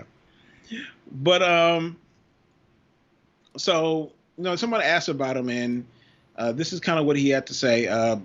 Moff Gideon might present the biggest challenge for Mando today, appearing in the final 2 episodes of season 1. And as a self-described Star Wars fan since the start of the franchise in the 1970s, Esposito called the opportunity to play the character a milestone. And he says, well, it means a lot to me because I've strived in my career to be colorless. The actor spoke to the IndieWire. I'm of a mixed race, half Italian, half African-American, and I grew up through the period of time where I was relegated to playing thieves and thugs. I learned how to do a Spanish accent to play Spanish street characters who are murderers, killers, robbers, and the like. So for me, this is a crowning moment where I would get a phone call from Jon Favreau saying, I wrote a role for you. Ooh. So, yeah. So, see, I didn't know. I didn't know that they actually wrote the role for him. Yeah, I mean, and that's just amazing that they had him in mind. And when I first heard that he was actually going to be on the show, I was just like, wow, I wonder what he's going to play. And so to see him as a Moff and just his presence, I've seen him in other things like School Days and Do the Right Thing and all those others like Spike Lee films and things like that. And even some other, he even played the dad of, was it Muhammad Ali? And he played Muhammad Ali's dad in the movie Ali. So, I mean, I've seen him in different roles, and he's a fabulous dramatic actor. I mean, he has a wide range of things. He can do comedy, and he also can do drama very well. So to see him in this position in Star Wars, first of all, just knowing that he's a Star Wars fan was awesome. Yeah. But then, now, he's actually much like Samuel Jackson. I never knew he was a huge Star Wars fan. I know, it's so weird when you these people that you would never think in a million years, and they're not just. They don't just like Star Wars. I mean, they're hardcore fans. Yeah, loves it. And so to see this, it's really cool. And it does show the diversity because, of course, we've seen, throughout the years in the prequels, we've had Samuel L. Jackson as Mace Windu. The original trilogy, you had Billy D. Williams as Lando Calrissian. And then now in the sequel trilogy, you had John Boyega as Finn. So and Billy D. Williams is Lando Calrissian. Yeah, once again, reprising his role. But then now in The Mandalorian, they even made sure even in this, okay, they're still showing that diversity.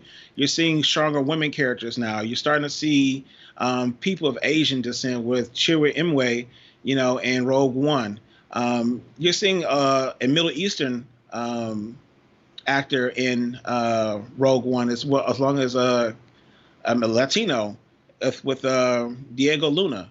So when we're seeing all these different cultures represented in Star Wars, I mean, it's fabulous because you're seeing all these phenomenal actors bring something to a great world, and it shows diversity in the galaxy as well. Well, the funny thing about Giancarlo in particular was one of the weirdest roles. I didn't even know it was him.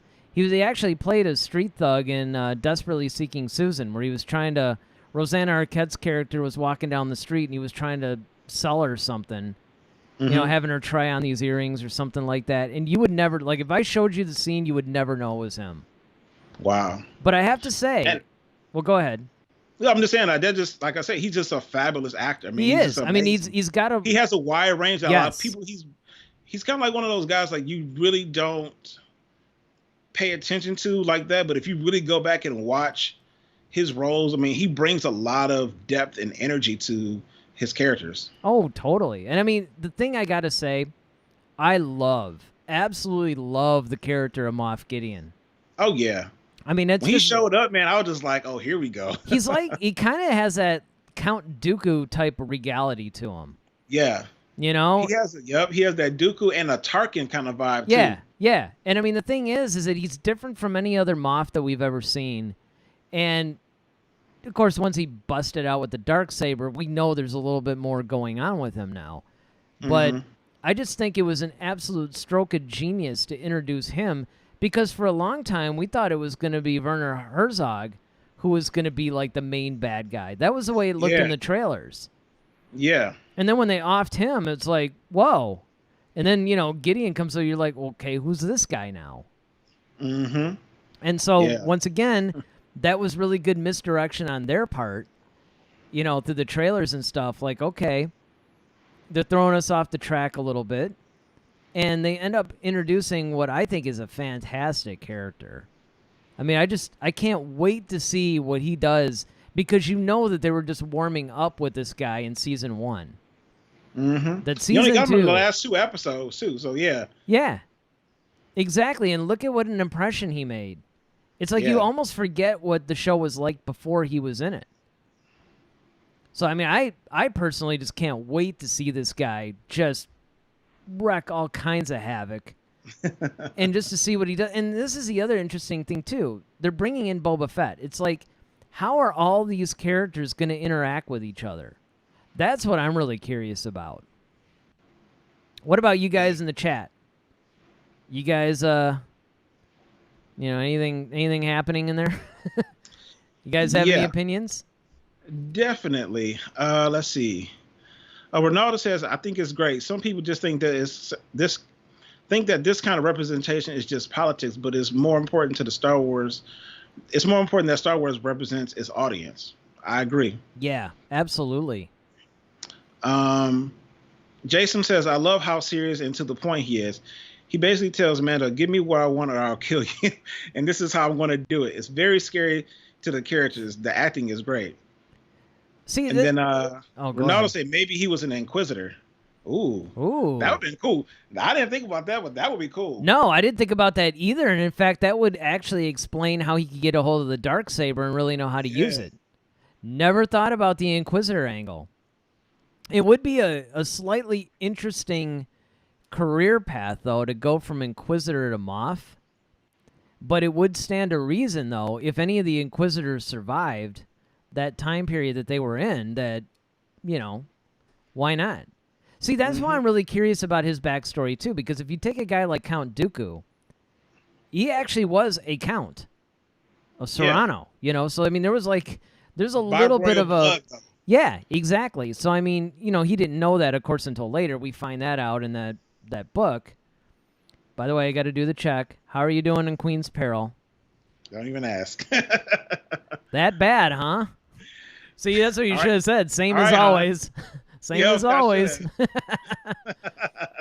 So basically what you're saying is eventually I'll get around to reading Queen's Shadow, then I'll read Queen's Peril, and I might actually beat you. Possibly. But, these are the kinds of things that I really love, is when Star Wars introduces characters that are a little bit different from what we've seen before. And that's what I loved about Count Dooku. He was a Sith Lord, but he was a little different. First way he was different is he was the first one that we've seen that was actually a former Jedi. And not just some obscure Jedi either. I mean, Yoda taught him. He was very prominent in the Jedi Order. Everybody knew who Count Dooku was. And it wasn't like he changed his name.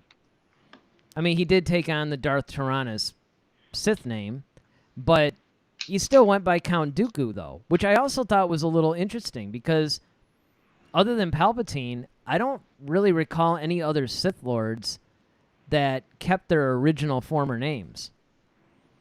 Well, he kept his name because, one, he was the head of the Separatist unit, and of course, Palpatine was still trying to keep the mystery of the Sith hidden from the Jedi, so he couldn't come out with Darth anything, because then all of a sudden now the Jedi would just know, like, oh, okay, the Sith are back. Yeah, because they were in you already had them all. positions. Yeah, because they were in positions of leadership, and that's true. The Darths that you were actually known as Darth something, those guys were not in a leadership position. Until, of course, Darth Vader, but even then, it was too late. You know, the Republic was swept away at that point. Yeah, they pretty much were fallen, and the Empire was the new Republic essentially. So yeah, I mean there is that, but I just find it really interesting. See, that's the kind of thing that I really love to do in Star Wars. That is kind of geeky on my part, I know, but I like to get into some of the minutia and. Well, why is it like this, or why is it like that? Stuff that usually a lot of people I don't think would necessarily care about. That's where it really gets kind of weird for me, too, because there's definitely, and you and I have talked about this a million times, where there's Star Wars fans who actually have way deeper encyclopedic knowledge of Star Wars than we do. Mm-hmm. Like you can go, well, I wonder, which Sith Lord can defeat Palpatine or whatever. And these guys will come up with these, like, really obscure Sith Lords that I may have heard of or something like that, but they got the knowledge at their fingertips. But what I really like to get into is the details and everything of some of these other broader concepts. Not so much getting a deep encyclopedic knowledge, but basically the saga as a whole, the philosophy as a whole, get into some of the characters a little bit. I think that's one of the reasons, honestly, why I like that Dark Disciple novel so much. Because you're really getting inside the mind of Asajj Ventress. And you do that a little bit with Jedi Lost as well. Mm-hmm. Where it's like, it's a little weird and it's a little different, but these are the things that I think actually enrich the Star Wars universe incredibly. And I'm getting that same sense with this Moth Gideon character, that there's going to be a lot more of a rich storyline and deeper character development, and it's not going to be even like Tarkin, because Tarkin definitely had some layers to him, but you don't really find out all of them until you start reading the novels and everything. I think we're actually going to find out a lot about what Gideon's all about within the series. I don't think we're going to have to go to, any of the canon stuff like comics and novels and all this other stuff. Definitely. But I mean, it's one of those things where, as much as, and this kind of goes back to our main topic, I just really hope that they don't start off with this really cool character and then do something stupid with them. Yeah, like Snoke. Yeah, exactly. I hope they don't, Snoke it. All right. Well, as usual, you guys, chime in and chat away about anything you want while we're doing this. What do we got next? Next, we have the reaction to George Lucas to The Mandalorian. Now, this one's going to be a little bit interesting because, first of all, what I find really strange about this, and I read the article that you were talking about, I didn't really think this was going to be a thing. And the reason why I didn't think it was going to be a thing was I knew he was on the set of The Mandalorian. I think he actually directed a scene or something. I know he did on Solo, but I think he did on The Mandalorian as well.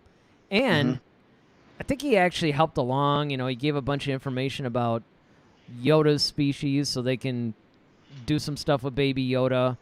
He really liked Baby Yoda. So I was actually surprised that this came up. So why don't you fill us in on everything that you know about this particular thing? Well, it was an article, and it's basically one of the questions was asked, Dave, you're very close with George Lucas and considered by many fans to be his heir apparent. What kind of feedback did he give you about season 1 of The Mandalorian? It sucks. You should give up. I think you could do a little bit better. No, yeah, but I wish you'd stop ripping me off, basically, like stop living off of my creation. If you guys could do that, that'd be fantastic.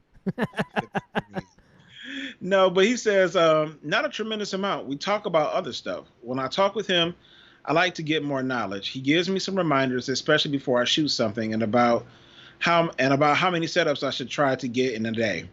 And I might rack his brain for certain things about how to cover a scene. But he's been very complimentary. I think he's enjoyed the show, and he said once that now he gets to watch it as a fan and watch it as a viewer. My job is to bring that knowledge forward and pass on what I've learned from him in every discipline to John and to the creative departments. Okay, well, So, I mean, that's... and that's good. One that, of course, and this is why it goes back to that statement I made about the gallery, is because, when the master, if you will, is proud to see that one of his sons has taken what he's created and pushed it forward, and if George doesn't have a lot to say about it, like, no, you need to do this and this, because we've seen him be very critical. Oh yeah, about other stuff. Sequel trilogy comes to mind. Exactly. So, and how he was upset because they didn't take some of his ideas and that was supposed to be in it. So, the fact that Filoni has actually kept true to what George created and what he wants and what he desires. And like we've always said, that the thing about Star Wars is it came from the mind of George Lucas. Like, it's his creation. So to take something that someone else created and to move it forward to their liking is a compliment in and of itself, because that's very hard to do. Yeah, in fact, I think one of the most telling things in that whole article is when he said, I can watch it as a fan. He basically was referring to himself as a fan, which he didn't really do that. Even when he was talking about The Force Awakens, he was talking about more like as a viewer, as an audience member. Here he's actually saying as a fan. And it's obvious that he really likes the direction that they took. And that he probably loved that whole like moving background thing that they were doing, where it changes perspective. Yeah, what do they call that thing?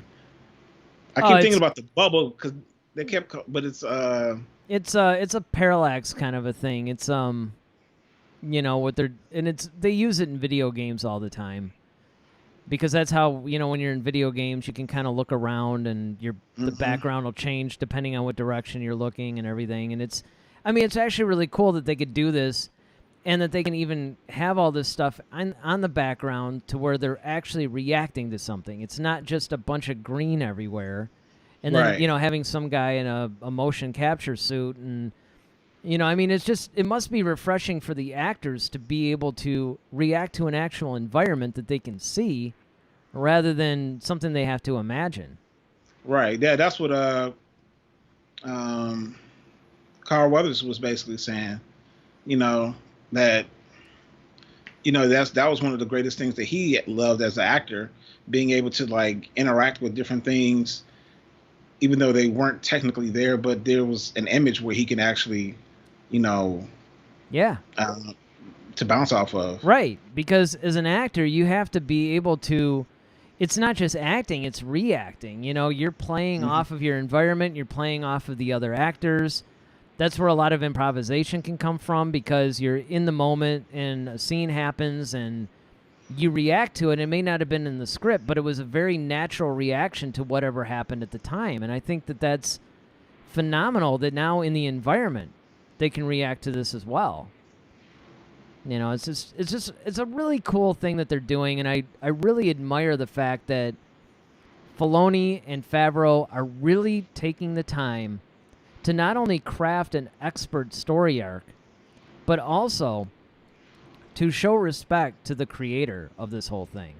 And I think that's something that Disney hasn't really done. It's almost like, it's kind of like when you sell something to somebody and then they kind of treat it in a way that you don't really like, and it's sort of like, well, whatever, it's mine now. You sold it. And that's sort of the attitude that Disney has, and I really hate the fact that they do that. Yeah, you almost want to utter the line that Luke did in The Rise of Skywalker. A Jedi's weapon should be treated with more respect. Yeah, well, that's just it. And I'm not getting that sense from them. I'm not getting the sense that they're respecting. And again, it's like, it's almost like, it's almost hypocritical in a way, because on one hand, they're making these movies as like a fan service thing, but on the other hand, they're not really treating the person who actually made this stuff with the kind of respect, and they're not handling the material correctly. And I think that that's one of the biggest mistakes, and fans can sense that, and I think that that's one of the reasons why they're against the Disney thing, but yet why everybody, even though I know The Mandalorian is under the Disney umbrella too, but you have to think about it in terms of it's really more a Filoni and Favreau's thing, and they're releasing it through Disney. I think that that's a very important distinction to make. Yeah, I mean, even Ronaldo says if that's the case, I can see Lucas being happy because Filoni and Favreau used at least some of his ideas. Right. And being that Filoni studied under Lucas and Lucas mentored him and taught him a lot. Because remember, Filoni's background was 2D animation. The whole 3D animation thing was brand new. And in that gallery thing that you were talking about, that's the extra little series or whatever that they put out after The Mandalorian, Filoni goes into great detail about how Lucas taught him how to treat animation as a film and how to tell a very cinematic storyline within that. And I think a lot of people miss out on the fact that Filoni has a very deep, reverent respect for Lucas because of that. And it makes sense that Lucas, he knows that. I mean, he knows that, look, if this he's kind of like my heir apparent, so I think Star Wars is in good hands. And you know that Favreau not only has the love of Star Wars, but he also has the experience as a filmmaker to actually carry a lot of this stuff through. So, I mean, I think that that's just a phenomenal team. Definitely. That we have. All right, so what do we have next? Next, we have the big question. Was Luke Skywalker a Grandmaster in The Rise of Skywalker? I mean, I would have to say, this is where it gets a little bit convoluted, because in the old expanded universe, he pretty much, we pick it up with the Timothy Zahn novel, Heir to the Empire. And the whole story basically opens up with, they're building the New Republic and everything, and Obi-Wan appears to Luke for the last time. And basically is like, okay, look, man, I'm pretty much out after this. He gives him a little bit of guidance, gives him a little bit of whatever, and then he's gone. Which contradicts in a way what new canon has said. But I find this very interesting because we all know how overpowered Luke was in those old expanded universe novels. I mean, if you were a regular reader of those things, you know that. But what a lot of people don't realize is that unless you read a good amount of them and you read them as they came out, Luke being overpowered was actually a more gradual process. So I don't think he was a Grandmaster even then right away, but I think he grew into that. But I do think that he was a Grandmaster even in The Last Jedi. You could tell. Like, there's some of the power that you could tell. I mean, a lot of people criticize that whole little stick duel between him and Rey. Like, oh, come on, Rey's gonna... Luke wasn't necessarily being beaten or anything like that. I mean, you could tell. I mean, even, he stops himself from falling with the Force. He basically has all this control. I mean, Luke is one of those guys that he doesn't really use the power, but you could just see. There's little hints in that movie, and especially in The Rise of Skywalker 2, where you could tell this guy is seriously powerful. Yeah. Yeah, I would say he was Grandmaster, too, because, one, I mean... This is the movie where he dies, essentially. So, well, not in Rise of Skywalker, but yeah, and I mean, but I get it. Last Jedi, you know what I'm saying? That period, I guess you could say. You could say he's a Grandmaster at that point, especially because the fact that one, you have to be pretty powerful to shut yourself off from the Force, first of all. Right? Because remember, only the Yuuzhan Vong were able to do. Well, the Force didn't really affect them, but. Yeah, there were only certain life forms that actually shut themselves off to the Force. Yeah, That's a good point. I never really thought about that, actually. And even because you think about the only person who really came close to really truly doing that was Palpatine. Yeah. because Palpatine could control the fact that you couldn't feel the Force around him. So that's kind of like the same thing. But to be completely shut off from the Force, I don't think Palpatine was shut off from the Force. He just blocked people away from it. But to actually completely, like, almost like the Force doesn't even exist around you. Well, but then again, though, the only problem with that is that I don't know if you could really say that he couldn't, because it wouldn't have been in his best interest to do that. I mean, that wasn't part of his plan. He wouldn't have done that. I think Palpatine could have if he wanted to. Oh, yeah, I believe he could have, yeah. But I get it, though. I mean, I know what you're talking about. And again, we're talking Palpatine level is pretty powerful here. So exactly. And then, you know, the fact that, like, a lot of things were just instinctive for him. Like that falling, just catching himself with the Force was just like, it's almost like he didn't think about it. Right. And then just other little things that he would do. I'm trying to remember some of them, but he would just do these things where you're like, dude, you got to be like seriously powerful to do this stuff.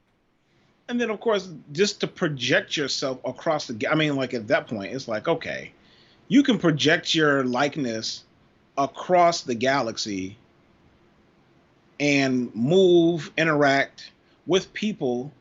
You can hand your sister the dice from Han. You know what I'm saying? Like all these different things, you know, be tangible but not be present.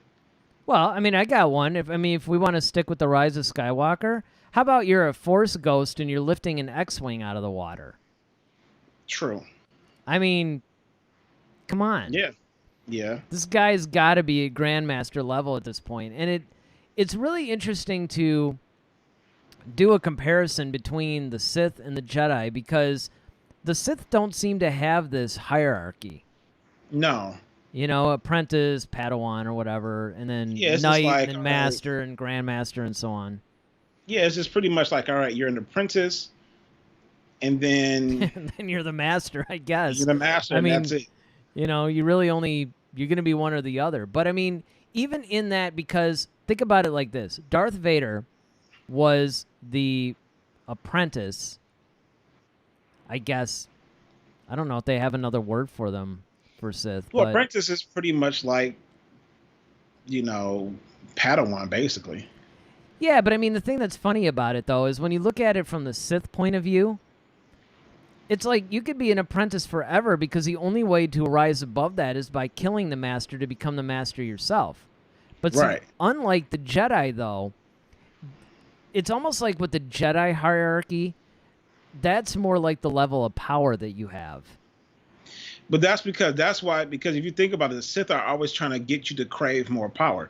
See, you're constantly being like, that's the thing about Anakin, though. Like when we look at him, it's like, okay, you know, I should be a Jedi Knight by now, or, you know, I should be a master on the council by, you know, I should be a Jedi master. So like, and he always kept saying that they're holding me back. And that's the thing about the Sith, though. It's like they purposely like make you crave that power. So you're constantly being called the apprentice until you can beat me. You're an apprentice. Shut up. You know, it's almost okay. That's actually a good point. Where it's almost like it's a taunting thing. It's a way to keep you craving that power. Yep.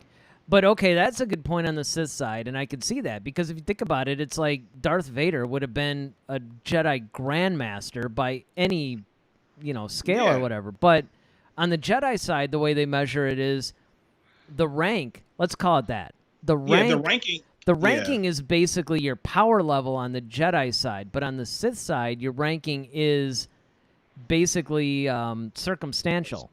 It's like hierarchy. It's more like all right, you know. Well, you mean you're either the apprentice or the master, because there's only two of them. It's like it's basically your circumstance. Have you defeated your master? No, then you're the apprentice.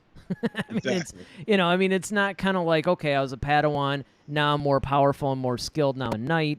Oh, now I'm more powerful and skilled, I'm a master. And, you know, you're actually... I mean, if you think about it, when we're asking, is Luke a Grandmaster, we're doing that based on what powers he has and what he's demonstrated to us. Right. So, it could go either way. And that actually sparks the other discussion where one of the problems that you and I always had in the shows when we used to have to compare a Jedi character to a Sith character, that's really tough to do. That's really tough to do because one of the things there's no measurables on the Sith side. well, it's apples and oranges. Because there's, for one thing, they're using different aspects of the Force, which come across different. Because a Sith could seem more powerful to you just by the way he uses the Force. But in reality, a lot of the light side guys are actually more powerful, but it wouldn't look that way. Yeah. And then, of course, the other thing, too, is that then you have the conundrum, in the case of a Dooku or Anakin, it's like, okay, you have to compare the Jedi versions of those guys compared to the Sith version of those guys. Yeah, I think the Sith just always will have more destructive power. Sure. But that's because that's where they kind of like live. Yeah, that's I mean, that's world. basically, Whereas, exactly. Like, Jedi has overall just masterful power just because they could be destructive if they wanted to. They just choose not to. Yeah, and I mean, I think that that's one of the things that when you look at, because Luke could just devastate. I mean, I so badly was hoping that, number one, that would not be an apparition of Luke, it would actually be Luke. Yeah, because I thought that would have been the greatest show of power at that point. Right. If, like, all the First Order AT-ATs and everything just lobbied all these lasers on him, and he was just basically standing there deflecting them with the Force.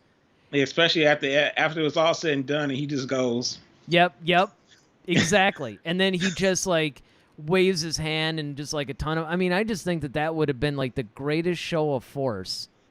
Oh, yeah. And maybe only left Kylo's AT-AT standing. Mm-hmm. And so, you see, like, everything else is laid waste. But, I mean, again, a lot of people might dismiss that as, like, a fanboy dream or whatever. And, I mean, I could see where...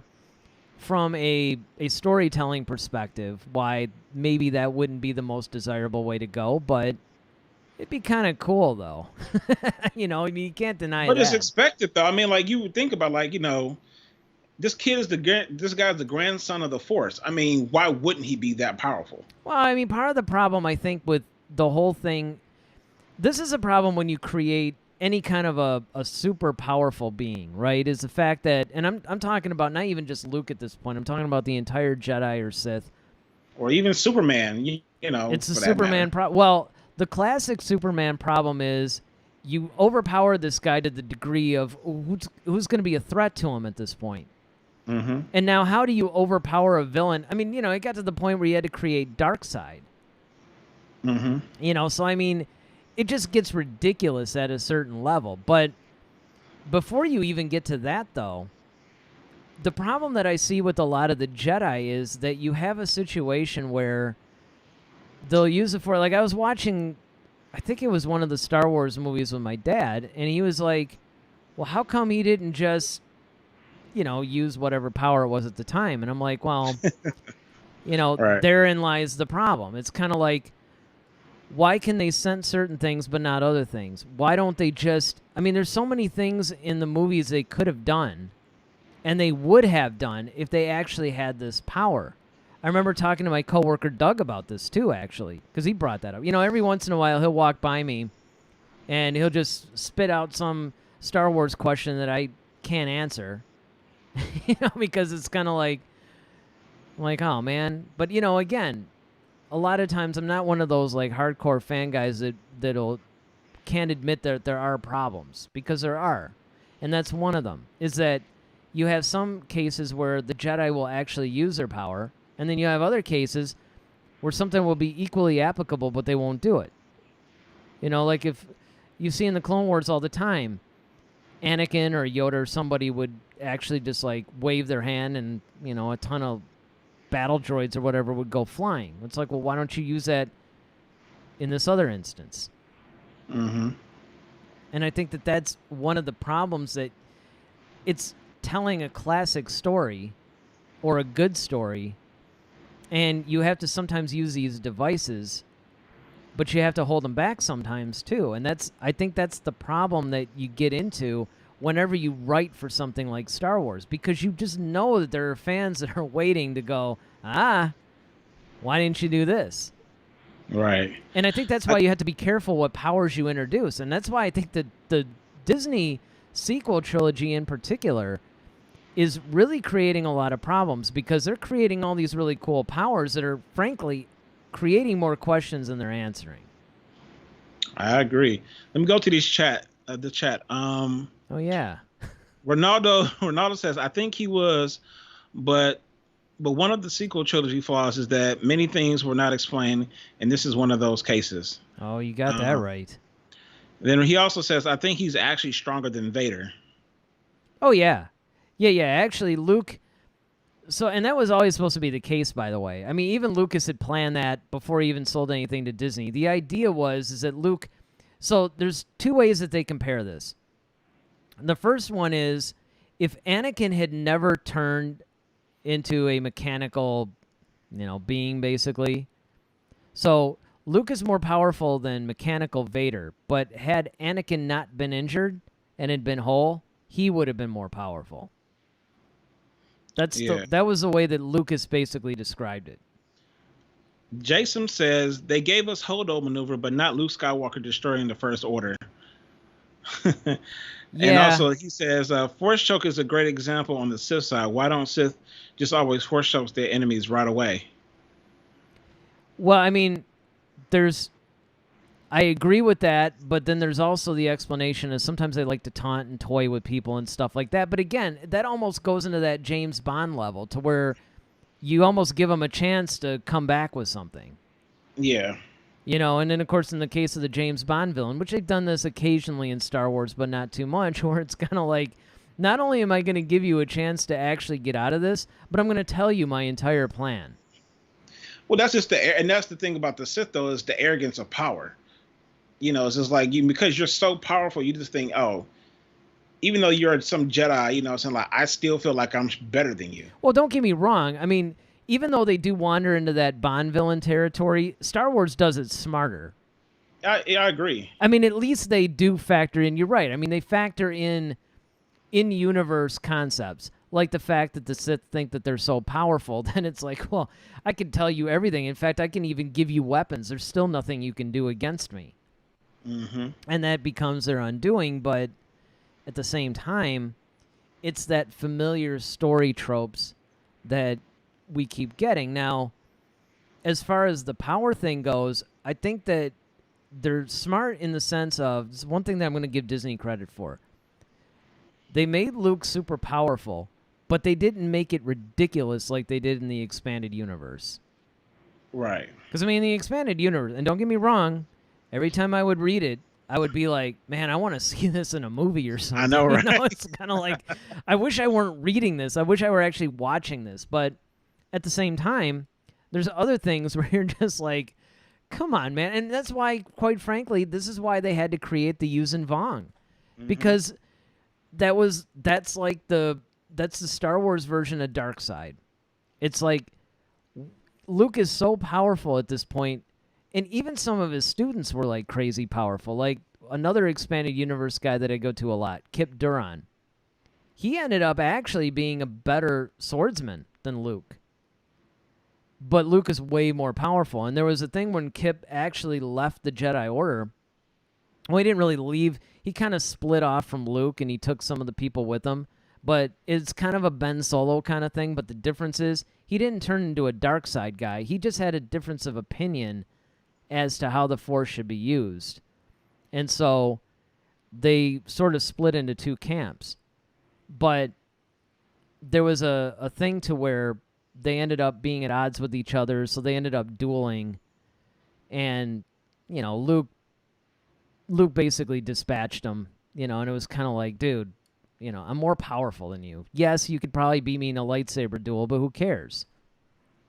And I think that one of the things that they have to be really careful of now that they have a little bit of a do-over since they reset canon, since they sold it to Disney, is they have to be really careful about what they do with Luke. You want him to be the most powerful Jedi ever. I get that. But you can't make him so powerful that like nothing could happen to him, And I think that's where they have to be really careful. Definitely. Interesting. I plugged in my light, but yet it's out. Or it's underpowered. Yeah. Interesting. Oh, no, I know what it is. It's my background light that went out. Battery powered. All right. Anything else in the chats? Nope. I think All right. we're ready to go to your favorite. Are we? Oh, Yes, man. sir. Yeah. See, it's like. All right. You ready? Yep. Here we go. Clear your mind. That's right. This is where we answer you guys' questions. You guys submit questions to us. We answer them. Who do we got first? The first question comes from Eugene Dowley. I believe that's his last name. The question is, why didn't they wipe R2-D2's memory along with 3PO? Yeah, that was actually answered in some sort of an in-universe thing, and I can't recall offhand what it was, but it was actually answered. I think it was something to do with the fact that he was holding on to all this stuff besides just the history of, Anakin and all these guys, but there was a definitive reason why they didn't wipe his memory. The other thing you have to understand is that R2 units were almost like little Swiss Army droids. They were very utilitarian. See, 3PO actually could talk. He could do a bunch of stuff. He was a protocol droid. They were worried that something might happen.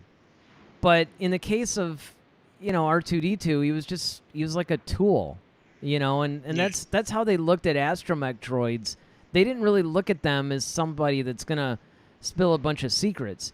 Not to mention the fact that you have to remember that R2 basically was unique among the other astromech droids.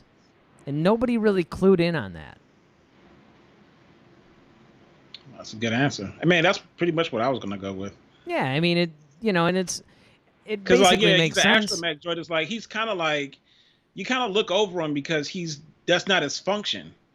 His function is to fix stuff. Right. His function is not to, I mean, he can store data and information, and I'm sure, but it's like 3PO is actually the one who would he's actually the one that's going with Padme to all these different meetings. He's assisting. He's around these dignitaries. He's around all this stuff because he's a protocol droid, and he has to be an interpreter. So he's getting all this information is flowing through and around him, that it's more plausible that he would, be compromised as opposed to R2. Well, and, not only that, but that brings up a good point, too. It's kind of like they don't realize that R2 was around for, say, when Anakin turned into Darth Vader, and now he's, it's kind of like one of those, hey, man, wait in the car. I got to just go into the store real quick, and then they end up, like, shooting up the place or something, right? It's, and that's pretty much what it was. Anakin lands, and, hey, R2, just stay in the ship. And he's all kind of acting sort of like himself, but then he puts up his hood and goes in and destroys everybody. Yeah. Yep. So, I mean, people didn't know that that's really what was going on at the time. All right, what's our next question? The next question is submitted by Harold Busey or Busey. Is he related to Gary? Maybe. Yeah, that'd be great. Our next question is from Gary Busey. Do you think Ahsoka is there to train Baby Yoda? Yeah, well, in going back to what we were saying in the beginning when we were talking about the main thing, yeah, I absolutely think that everybody wants to see live action Ahsoka, but the question is, number one, where do you put her?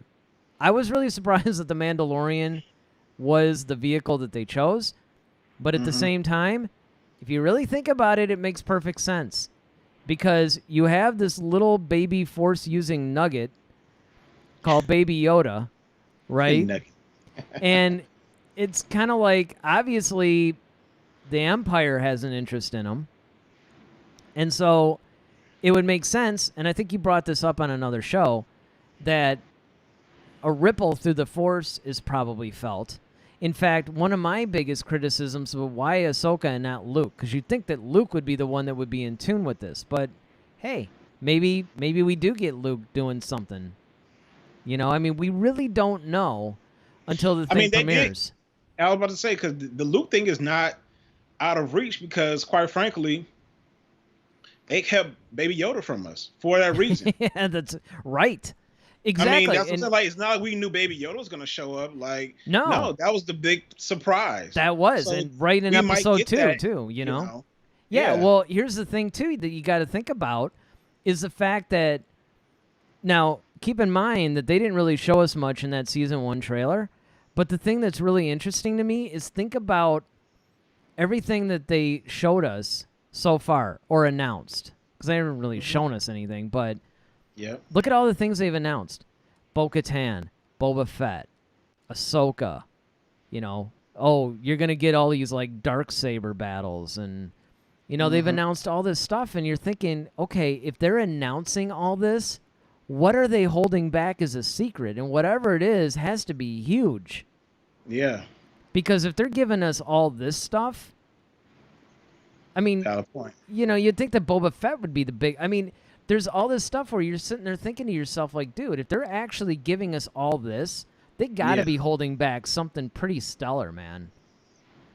I agree. That's my thoughts anyway. I mean, what do you guys think? Is anybody, tearing it up in the chat there?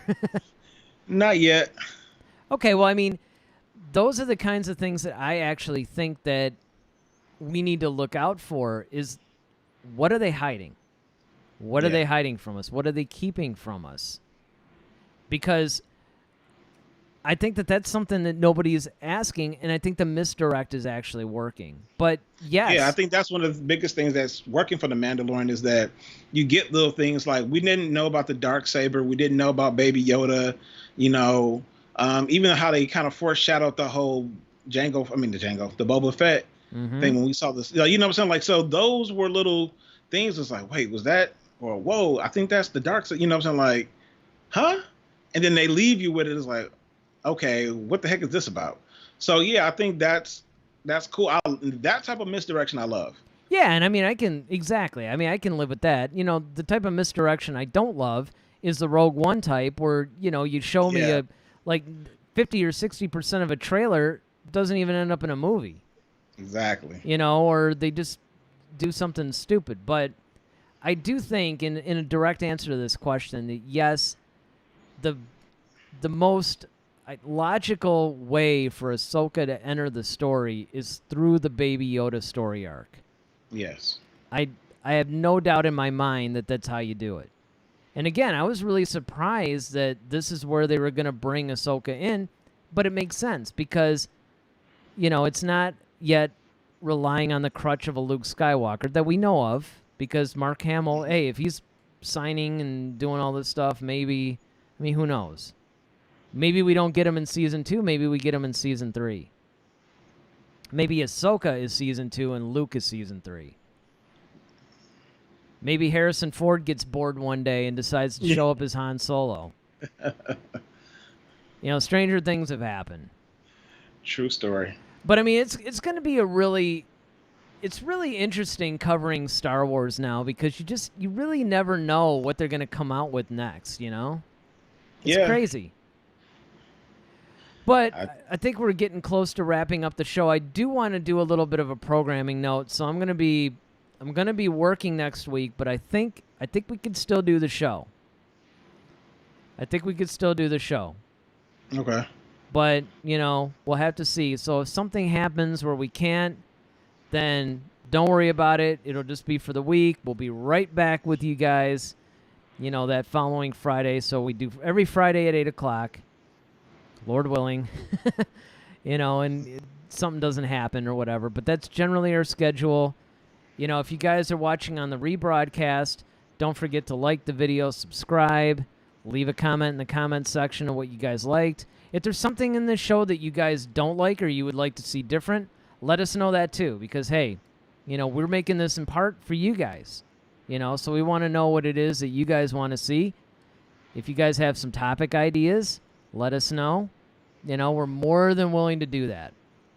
Yeah, man, I just want to take a chance to thank Jason for joining us. Ronaldo, as always. As always. Yeah, man, Mama Vansa, we love you. And also, before we leave, I must extend a very happy belated birthday to our favorite Jedi Master, Mr. Vansa. Yeah, that's right. My birthday was Tuesday. Yeah, man. So happy belated birthday.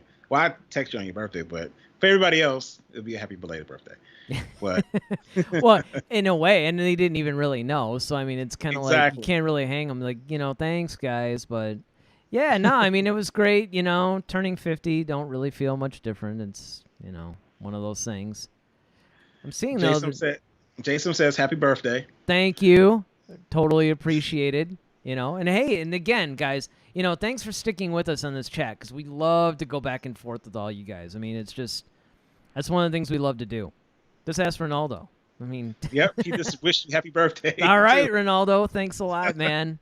And hopefully we see you guys next week. If not, again, we will be on the week after. So I think that's going to do it for the show this week, guys. Thanks again for watching. Remember, don't forget to hit subscribe, like the video, all that good stuff. You can find us on social media at headtoheadsw. You can go to our official website, headtoheadswpodcast.com. If you even feel like going a little old school and you want to email us, you could do that at starwars@headtoheadswpodcast.com. For whatever reason, like I said, maybe you want to suggest a show idea, but you could do that in the comments section of the show too. So with that, I think we're going to wrap it up. I'm Eric Vansel. And I'm Daryl Sanders. May the Force be with you. Always.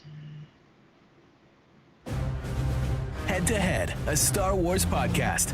Be sure to follow us on Twitter at headtoheadsw. Submit your questions for our next show. Visit our official website at headtoheadswpodcast.com. Until next time, may the Force be with you, always.